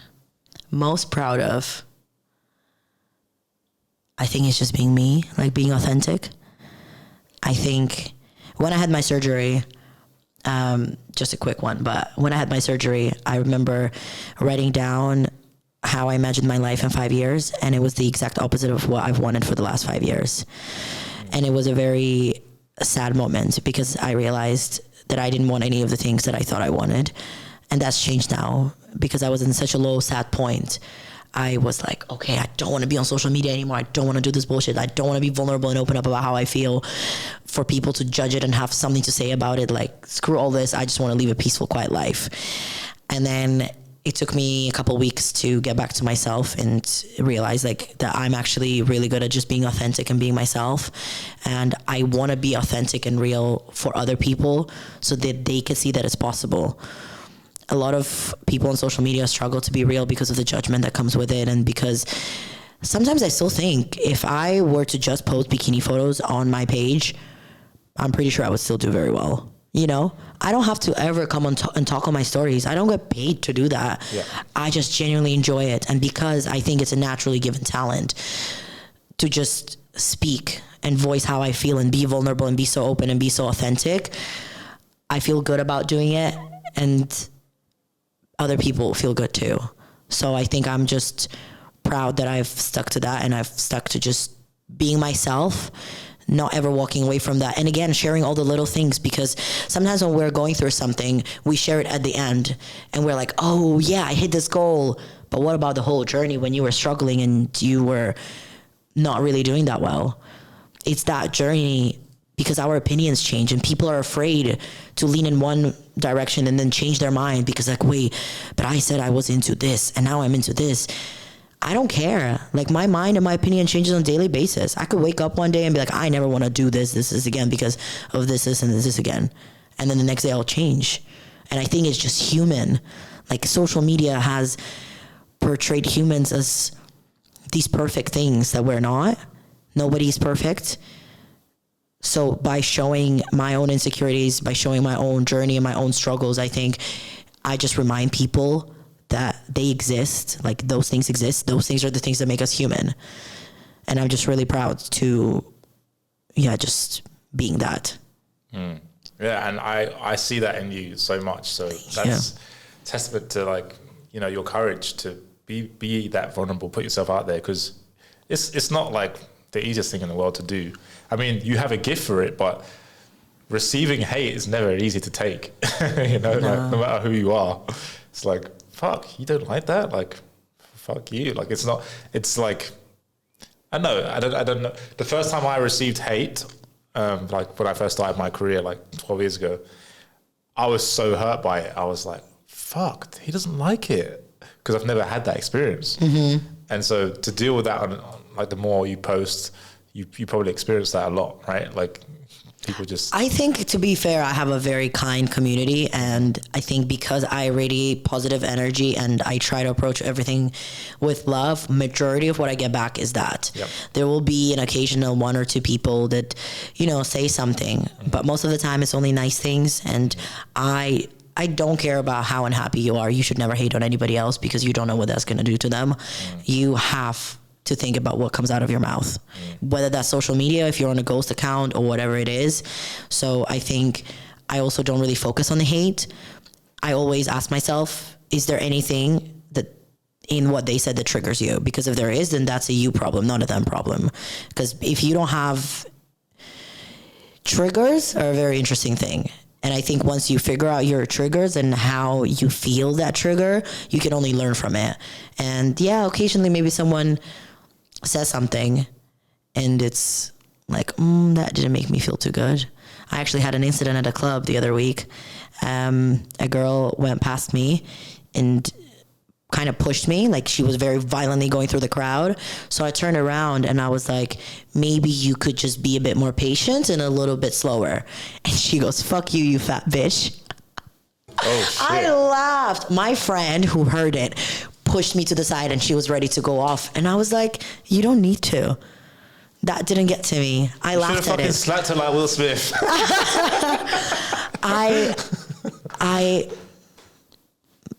I have compassion for sad people that say nasty things. And that's just all you could do is every time someone says something nasty to them, you have to tell yourself. For them to actually go through all that to tell you something nasty, they must be just really unhappy. So I feel a lot of compassion, and I always say, like, in my head, I wish you healing. And that's just how I approach it. I laughed at it. It was very funny to me. It was just very funny. The girl ended up sitting on the couch the whole night, very unhappy, on her phone. So I was like, I had a really good time. And I wasn't approaching you to be rude. Like, so. Yeah, there's a lot of things there, like self-respect, and also just the fact that you own that. Like, for example, let's say you were insecure about that and you didn't own it. That would have hurt you. Yeah. Yeah. And I'm going to be honest, a part of me was like, because since coming back to Bali, I've been working on, getting back into fitness and just feeling good. And yeah, maybe some clothes don't fit me the same way. I don't go into the same rut, but there is still a way that I like for my body to look, a way that I feel the most satisfied with it. It's my way, it's not that someone else is going to be like, oh, that shape looks perfect on you. It's how I feel. So a part of me was like, sucks she said that, because maybe a part of me does feel that way. Like, there is some weight I want to lose right now, but I can't let that get to me. Yeah. Because people will always have something to say. No matter how good you look, how successful you are, there will be those negative Nancys that will try to pick everything apart. And if you let them get to you, it's a spiral. And if someone can say those words that will like make you sad for like a week or two, then I mean, when my parents used to say it, that's what I used to do. Yeah. I think maybe because I'm so used to it, I'm just like, oh, whatever. But you've done the work. Like, obviously the work is ongoing, but you're basically armoring yourself against stuff like that. So it's easier for you to share vulnerably because you're armor, you're creating that armor. So like all these words just like don't get to you anymore as much as they used to. Yeah. I think even with my surgery video, because obviously it was filmed at the time. Like, it wasn't that I had the surgery and then I waited and I filmed all the things I went through. I was filming things as they were happening. And I think even looking back, I like watched the video and cried every single time. But I'm like, wow, I had the guts to actually post that. Holy shit. Yeah. I'm like, wow. I was watching it because I remember when you were in the room getting assessed, and then obviously you blurred out your boobs, but like you showed all that stuff. I was like, damn. Yeah. Yeah. The doctors, I think you're talking about right post-surgery. I think the doctor, that's the video the doctor probably sent me. Oh, yeah, I think so. I think it was that, yeah. Yeah. Because I thought the journey would be interesting, and there are parts of it that I cut out. There are things I decided not to share, and a lot of them have to do with my parents. I had a very big fight with them maybe 5 days after surgery that just sent me on this really, really bad spiral. And I filmed it as it was happening, but then I decided not to include it because at the end of the day, I know I'm going to have a platform, and family stuff for me should still be private. So certain aspects of it, I was like, I'll probably regret having that on there later on. But I'm still very open to, talk about it and look back and be like, yeah, this is what went on. But sometimes some things are better just left. Absolutely. In the dark. You don't need. That's another thing. You don't need to put like. There's a fine line to how much you share, right? You don't need to put all your life on social media. Yeah. Like just the parts that you feel like will resonate with the audience. Yeah. But then when you also do, people start to think that you're supposed to share everything. Right? Like when you're so open. Because if you think about influencers, for example, a lot of fashion influencers, they share their outfits. They maybe share their vacations and their travels or whatever. Even travel influencers, they share pretty photos. They don't share themselves. They don't share their life. And I do. So once you start sharing a bit, people want more and people expect more, right? It's like, oh, like you're sharing everything that you're doing. Oh, are you in a relationship? Are you seeing anybody? Why is your whole life on your social media but your boyfriend isn't, for example, right? Things like that. Right. So sometimes I'm like, oh, life would be easier if I just stuck to pretty photos and stories of cafes and the beach. Yeah, exactly. So what you said there, before you were like, oh yeah, like when you came out of surgery, you were like, oh yeah, I don't want to be vulnerable. I don't want to do all this shit. I just want a simple life. Do you think if you did that, a part of you would be missing? You wouldn't feel as alive? Yes. I think everyone would notice it as well because, like you said, I get compliments about my authenticity all the time, and that's what people like know me for. So I think the reason I'm so authentic is because it's in my purpose and my calling, whatever you want to call it. So I think if I would have stepped away from that, there would have been a big shift in how I would have felt. Like the only reason I came back, it wasn't for other people. It wasn't for social media. It was like, oh damn, but I actually really enjoy doing this and I enjoy connecting with people and like letting them into my life, into the vulnerable side of me, because it comes easy to me and I'm good at it and I enjoy it. That's why I want to do it. And you don't actually need any more explanation than that. It's just, I enjoy it. That's it. Yeah. You know? Yeah. Because sometimes like in the coaching industry, they're like, why? They keep asking you why? And it's like, because I enjoy it. It's just, I just like it. Yeah. You know? And sometimes I have asked myself like, oh, am I on social media because my ego is being fed? Like that's a question you have to ask yourself all the time, because the likes come through, the comments come through. Oh, this photo got less comments. And now I don't really care. I mean, I care about my engagement. Like if I'm really working hard on the content, of course I want it to do well. So I would assume like, oh, maybe something with my posting strategy isn't working. I never blame it on me. Like, oh, I don't look good enough in this photo. I've walked away from that. But you still kind of have to ask yourself, oh, is it coming from a place of ego? Is it not? Okay, it's not. Are you honest with yourself? Yes. Okay, let's leave it at that. Yeah. So what I was going to talk about your growing up in China, like, because that was pretty interesting. Because for me, this is quite fascinating actually. So when I grew up, I was a token black kid, right? Everywhere I went. That was just my reality. I was the white kid. And you were the token white kid in China. Yeah. What was that like? This is actually interesting, but I went to a black women's event maybe 2 years ago, and they've shared what they've experienced and how school was for them and all these little things. And I'm in no way comparing myself to a black person, but a lot of what they shared and how they were acknowledged and treated and all of these things, I was like, oh, there's so many things I could relate to here. How weird is that? The whole hair touching, like, oh, she's white, she's got the big eyes, she's got the pretty nose. Can we touch your skin? Can we touch your hair? Can we take a picture of you? Like a lot of things that a lot of my friends have experienced because they studied abroad. I was like, oh, I kind of experienced it because when I moved to China, there was no white people in the city where we lived. It was Shenzhen at the time in 2011 was still a very brand new city. So for a Chinese person who's pretty isolated from the outside world to see a white kid was like, whoa. So I, a lot of times felt like I was in a zoo because people in the metro would point, take photos. It was nonstop. But the one thing that was extremely different is that Chinese people are probably one of the nicest, loveliest people. They approach everything with love and they never mean no harm. Very similar to Balinese people. They always smile, they are always nice, and occasionally you come across people that aren't like that, but in general, it was always like fascination. It was never like, oh, you don't belong here. I had that in school when I went to a Chinese school because I was the only white kid, but in general, it was always very positive. Like, oh, you're so pretty, oh, you're this and that. So yeah, it definitely was a bit weird because I was like, oh my God, where am I? Like how disconnected are people to be surprised by a white person? Like, I just didn't understand as a kid. I was like, well, there's Asian people, there's black people, like we have different ethnicities, different religions. Like, aren't we all aware of that? Yeah. I was like, why are they finding it fascinating that I'm white and I have different hair and my hair is soft and curly and their hair is black and straight? I just didn't get it as a kid.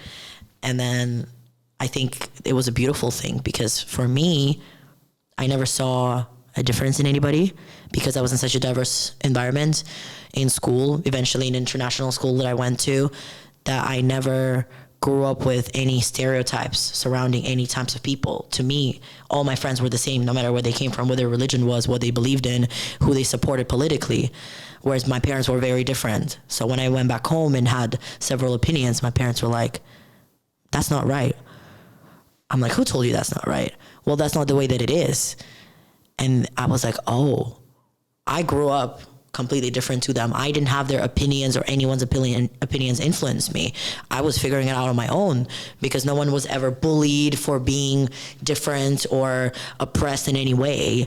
I grew up kind of just treating everyone the same, which I think is the way that we should be anyway. But I don't think it would have been the same if I would have grown up in Ukraine or Russia.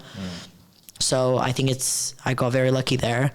But then I was also very unaware of other things when I left the country. Things like racism were absolutely, like, I was mind blown. I was like, wait, why does it exist? And I was maybe 16 or 17 at the time, and I had my first black girlfriend, and she was from the States. So the stories she had were bad. Then her parents came to visit, and her parents shared some stuff, and I just sat there as a kid, and I was like, why does this exist in our world? That is disgusting. Like, how could people even say those things, treat you like that? But then it's generations and generations, right, that pass on these stereotypes and racism and these opinions. So I was like, oh my God, I wonder what I would have been like if I would have grown up in Ukraine or Russia. Would have I thought the same thing of people that just had a different skin color to me? I was like, thank freaking God I didn't, because that is, to me, racism, I think, is still, because I have a lot of black friends, a lot of close black girlfriends, and just like, they're very open and vulnerable about their experiences and what they've gone through. And I think I'm so grateful that I get to listen to that and hear that, and we get to chat about those things, because I have white friends that are still very unaware of those things.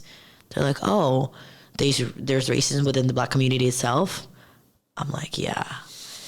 And I think this is where like having a diverse community and growing up with different types of people really allowed me to be open-minded and just really know that everyone has different opinions and everyone has different experiences, and there's just layers and layers to people because of all the other factors, right?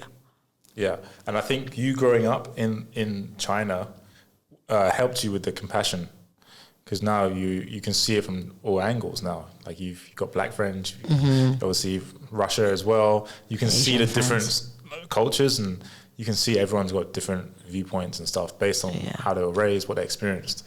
So that, I think that helps you have the compassion for people.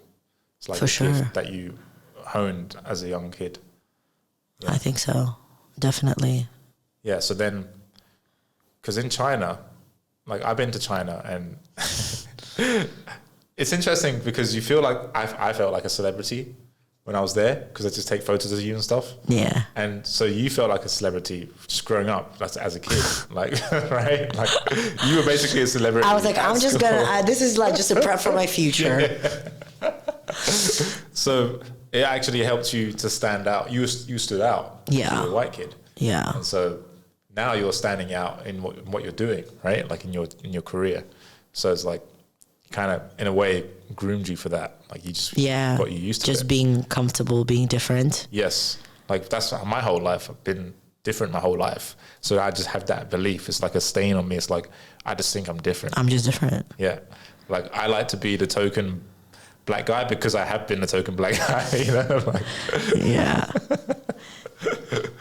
So what else would you like to share that we haven't touched on? Is there anything that's on your mind? Anything. Parents, traveling, self-development.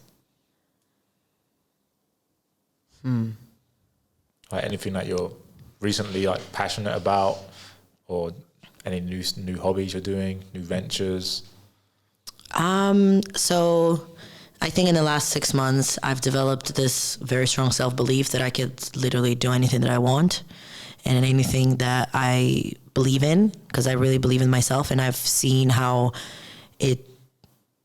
when you believe in yourself, I've seen the way things turn out. So I'm kind of on this path of just doing things and seeing how they work out. I'm pretty much kind of like, okay, well, I believe I can do anything that I want. So what's the next thing that I'm going to do to prove myself that I can do it? Because there's generally nothing that I don't think I can't do. Like maybe there is things that I just wouldn't want to do, but I believe if I put my mind to anything, I could do it, especially if it's something that gives me that little feeling like, oh, this might be for you. So now I just want to chase those things, see how they turn out. And yeah, it's a very surreal feeling to be so extremely goddamn happy and be like excited for yourself. That's what I've been experiencing. Even like this happening, like I was so excited yesterday. I was like, oh my God, I'm going to be on the podcast. I'm going to have a chance to kind of share a bit more of me. And I was like, everything you have wanted has become true. Like everything is happening. Like things are happening for you, and you're attracting amazing people. You're connecting with people. You're seeing different perspectives on things, and potentially maybe changing your career and potentially reconsidering what you want to do. But you're so okay with surrendering that you're just like, okay, just take me on this journey. And sometimes, I pinch myself. I'm like, wow, if this is how I feel now and I feel so accomplished and just happy, what's going to happen in 10 years? It's a very, very interesting thing for me. I just don't know the extent that I'm going to go to because I feel like it's going to be big. And of course, fear of success comes into play, obviously. But I'm like, wow. Sometimes I'm like, ooh, I want to know. Yeah. But sometimes I'm like, okay, forget about that. Don't chase that. That's far away. Be here and be now. And because things are happening so fast now and things are working in my favor, I'm focusing on my relationships with people more. I haven't had a lot of time to spend like quality time with my friends, and like that's something that I really enjoy. Now that work is going better and things are happening, do that, but please be present. Like I went on a trip to Lembongan three days ago or last week, and I was like, wow, this is just so good, and it was just so needed.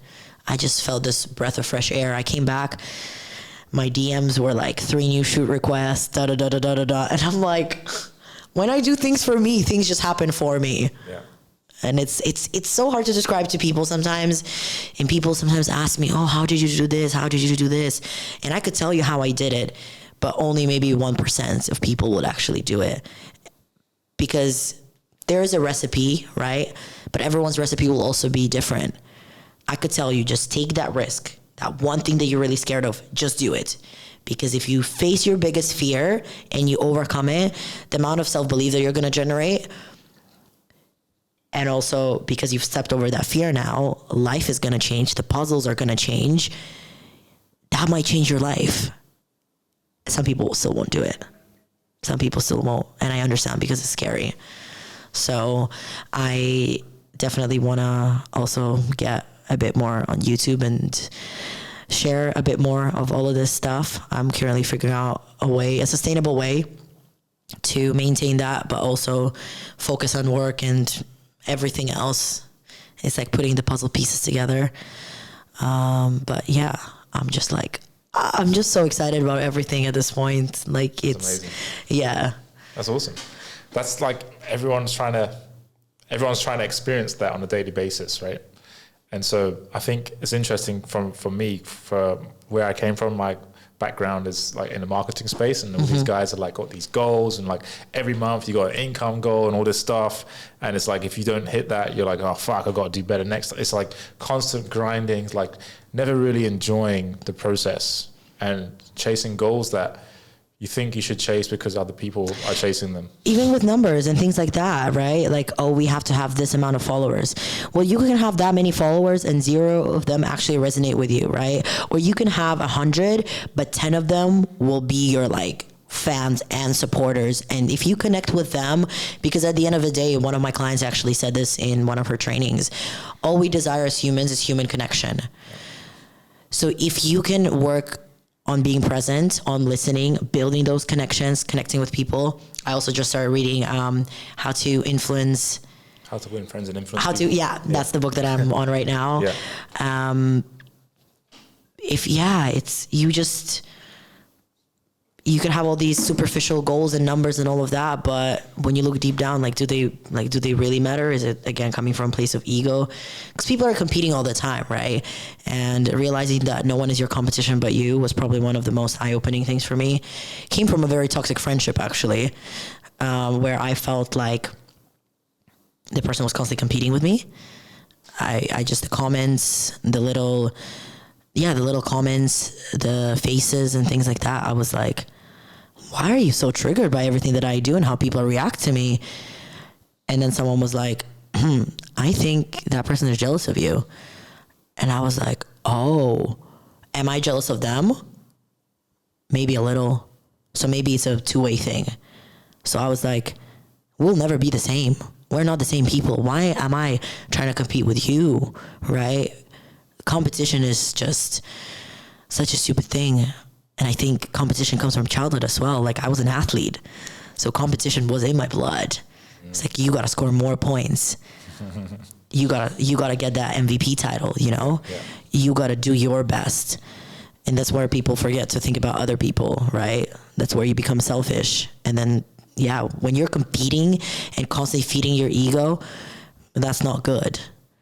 Like, especially as women, I think it's so beautiful to now see how women entrepreneurs and they're just all coming together. I think it's really beautiful. The space is very now becoming a lot bigger, a lot more supportive, and yeah, it's beautiful to see. Like going to female circles or women gatherings or masterminds or meetups, I just find it so inspiring because I could steal your strategy, right? I could steal your whole marketing plan, whatever that is. Some people just don't care because they know what they have is good. You could steal all that, but you're not the same person. So they don't see a point in competing. And when I saw women sharing things like that very openly, I realized that there's no competition because no one has the same path. And you don't ever want to wish something that someone has for yourself. I heard that in Steven's podcast with the author of 5 Second Rule. Oh yeah, Mel Robbins. Yeah. Yeah, Mel Robbins. She said this thing. She's like, you never want to wish something that someone has onto yourself because you don't know what all that comes from. You don't know all the baggage that came from, the emotions that it causes, and how they deal with it. It might look perfect on the outside, but you don't want that. You want what's for you. Like you have your path. You don't want someone else's path because that's not meant for you. Yeah. Yeah, like not choosing someone else's goal because you think that's the right thing. And it gets to that, especially with social media. You're like, I want more followers, right? I want this, and that. For me, that was definitely the case before. And then when I was like, you know what, this might never happen. I'm just going to be authentic. I'm going to be me because that's easier. I chose the easier route that felt right to me. And then things kind of just are happening. And I was like, oh, okay. So I can just be me and things will still happen. And, you know, I have friends that are growing way faster than I am. I'm so happy for them. I'm like, that's so good for you. If that's not happening for me right now, then it's not meant to be for me. How could I feel jealous of my own friends or want what they have? And you have that voice sometimes that still comes up, but I'm just, again, coming from a place of love and just positivity. You could chase things forever. You can chase things your whole life. Bigger salary, bigger paycheck, bigger house, bigger car, and what? And I think I saw that in my mom. My mom is very different to me. She's very superficial. Don't get me wrong. She loves like traveling and experiences and all that stuff, but majority of her happiness and satisfaction comes from expensive watches, expensive bags, status, a nice car. And I don't care about any of that. Really, really don't care. Like, I think because I saw that's all she focused on, I was like, oh, that's sad. Because, like, I much rather make memories and I much rather do all these things that make me happy, you know? And there's nothing wrong with designer bags and expensive watches, but when it becomes a part of your identity, like they got robbed last week and my parents got robbed last week. Someone broke into the house while they were in it. Stole nothing but my mom's 4 designer bags. Straight away, I was like, you already know what it is, don't you? She's like, oh, I knew you were going to say this. I'm like, universe is very clearly telling you to let go of your financial, like that attachment to status and to looking a certain way. Like she would go to outings and she would buy a bag. And sorry, mom, I'm going to say this, but she has fake bags, very good quality fake designer bags. And I'm just like, why? Don't you question why you want a fake designer bag? She's like, well, they look good. And you know, like the people that I hang around with, I'm like, who cares? Yeah. Like, are you happy? Like, is there anything else that you would want to do in this life that's not dressing up for events and trying to prove to people that you have money, that you're successful? And yeah, of course. But when I saw that, I just realized that's not what I wanted for myself. I was like, I never want to be like, oh my God, what's the next designer bag I'm going to get? Where am I going to get that 10 grand to get that new bag? Like, that's just not me. And maybe that is for someone else. So, yeah. You don't see that as... So this is leading on to my next question. Final couple questions is you don't see that as being meaningful. That's why it's like Why? I don't. Yeah. But maybe she does. Right. You know, to her, I know that dressing up and dressing fashionably makes her feel really good. Yeah. And I can understand that because I've also borrowed some of the bags that I knew would look really good with outfits, and it makes sense. But when it's to the extent that my mom does it, I just can't relate. And also, again, a lot of it is based on looks. The way my mom picks her own body apart sometimes in the mirror breaks my heart. And it's so deeply rooted inside in the culture and in the way that in society and the way that she grew up that I know no matter what I say or what compliments I give her, she herself still genuinely believes the things that she says. So yeah, I think my mom was a very my mom is a very good person, but I think she was also a very good role model for me of what I never want. Even in my relationship with my own children, I remember growing up and thinking like, my worst fear is becoming my mom. That is, to this day, still my worst fear. When I catch myself snapping or reacting to the same things my mom does, I have like a whole breakdown about it because I'm like, I never want to be my mom. Like, I just never want to be her because, yeah, it's just what I know I don't want for myself. Wow. How do you think she will feel when if she hears what you just said? I think a part of her knows because we've had these conversations and I've said these things in fights when I was younger, you know, like I never want to be like you and all that. But I just don't think my mom has the self-awareness to actually look deep inside and see what have I done for my daughter to feel this way. I think she might feel sad about it. She might have a couple things to say back, but she doesn't have the self-awareness to be like, damn, that's actually deep. What have I done to make my daughter feel that way? And that's also why we haven't had a lot of the conversations that we need to have, because I just know that she won't understand, you know? So maybe there will come a day where she does and she's like, okay, can we talk about this? Like, can you tell me more? Like, why do you feel like this? What did this come from? Like, when did I say this? And why did it make you feel the way that it did? Like, can you break it down for me so I want to understand?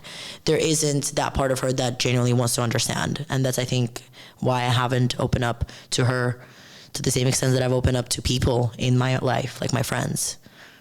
And are you okay? Like, have you made peace with that in your mind? Like, oh, she's probably not ever going to have that conversation with me. Or is there a part of you that still wants that to happen? So for the longest time, I had this belief that you had to... Can you sit a bit closer? Because maybe a good bit. For the longest time, I had a really strong belief that you have to have a good relationship with your parents and that you have to always work on your relationship with your parents, because that's what my stepdad always said. So I believe that you could never cut your parents off and you could never disconnect from your parents, which I think to an extent is very true, because genetically, energetically, universe-wise, spiritually, it is true. Like, we carry trauma of our ancestors, right? Like, that's so powerful. So of course our relationships with the people that create us matter.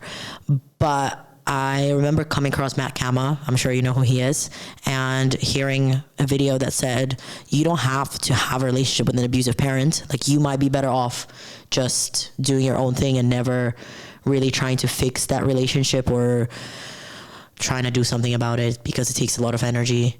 And I stopped speaking to my parents for a very long time. When I first came to Bali, I think it took us about 8 or 9 months to have a phone call.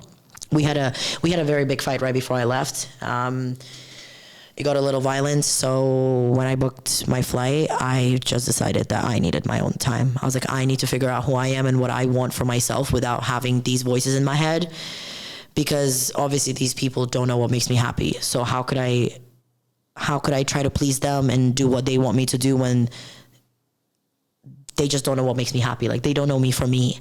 So maybe I don't know me for me. So maybe I need to figure out who I am, so I'm more comfortable with that, more confident with that. And then I can make my decisions, and I'm surely they will see how confident I am making my decisions, and they will just let it happen instead of constantly being on me about it.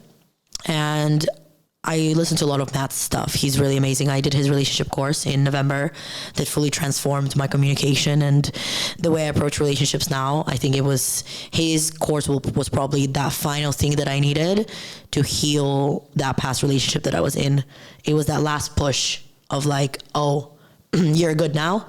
And things still come up. Like, I'm not going to say I'm fully healed, but during that course, we had to do inner child meditation, and I realized that there was still a lot in me, a lot of sadness from childhood and a lot of things, with my mom and stuff that I probably need to work on. But then surgery came around and it was just the same thing of like, she just doesn't hear anyone but herself and she doesn't realize it. That's why I can't be mad at her. She just doesn't have the self-awareness to realize what's going on. And I can't blame her for that, I can't force her to have that growth either. So I came to a conclusion that I would very much love if we had that conversation one day. I, however, cannot depend on my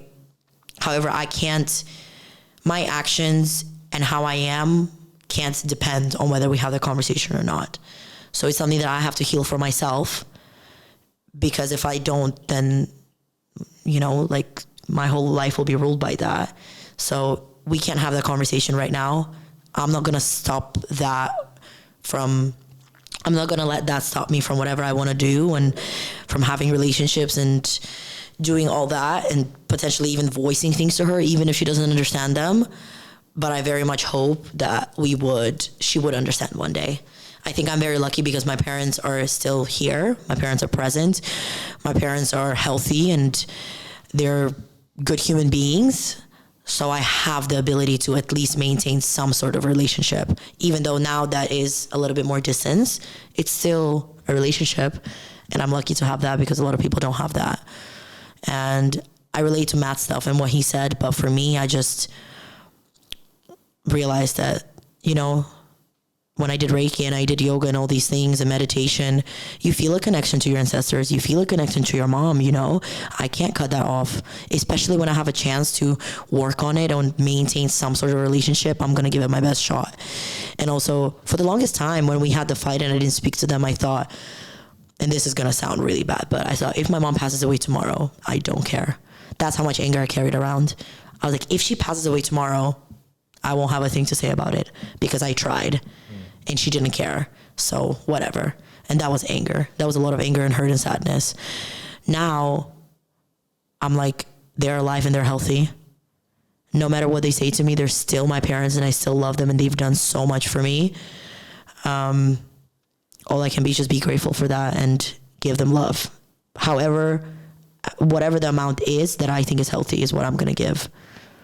And you're not expecting them to change or anything? I mean, I hope. You're hoping, but you can never expect someone to change, Like if I'm going to constantly walk around hoping they change,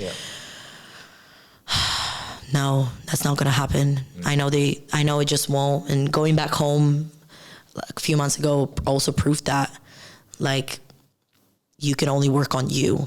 Like, you just can't.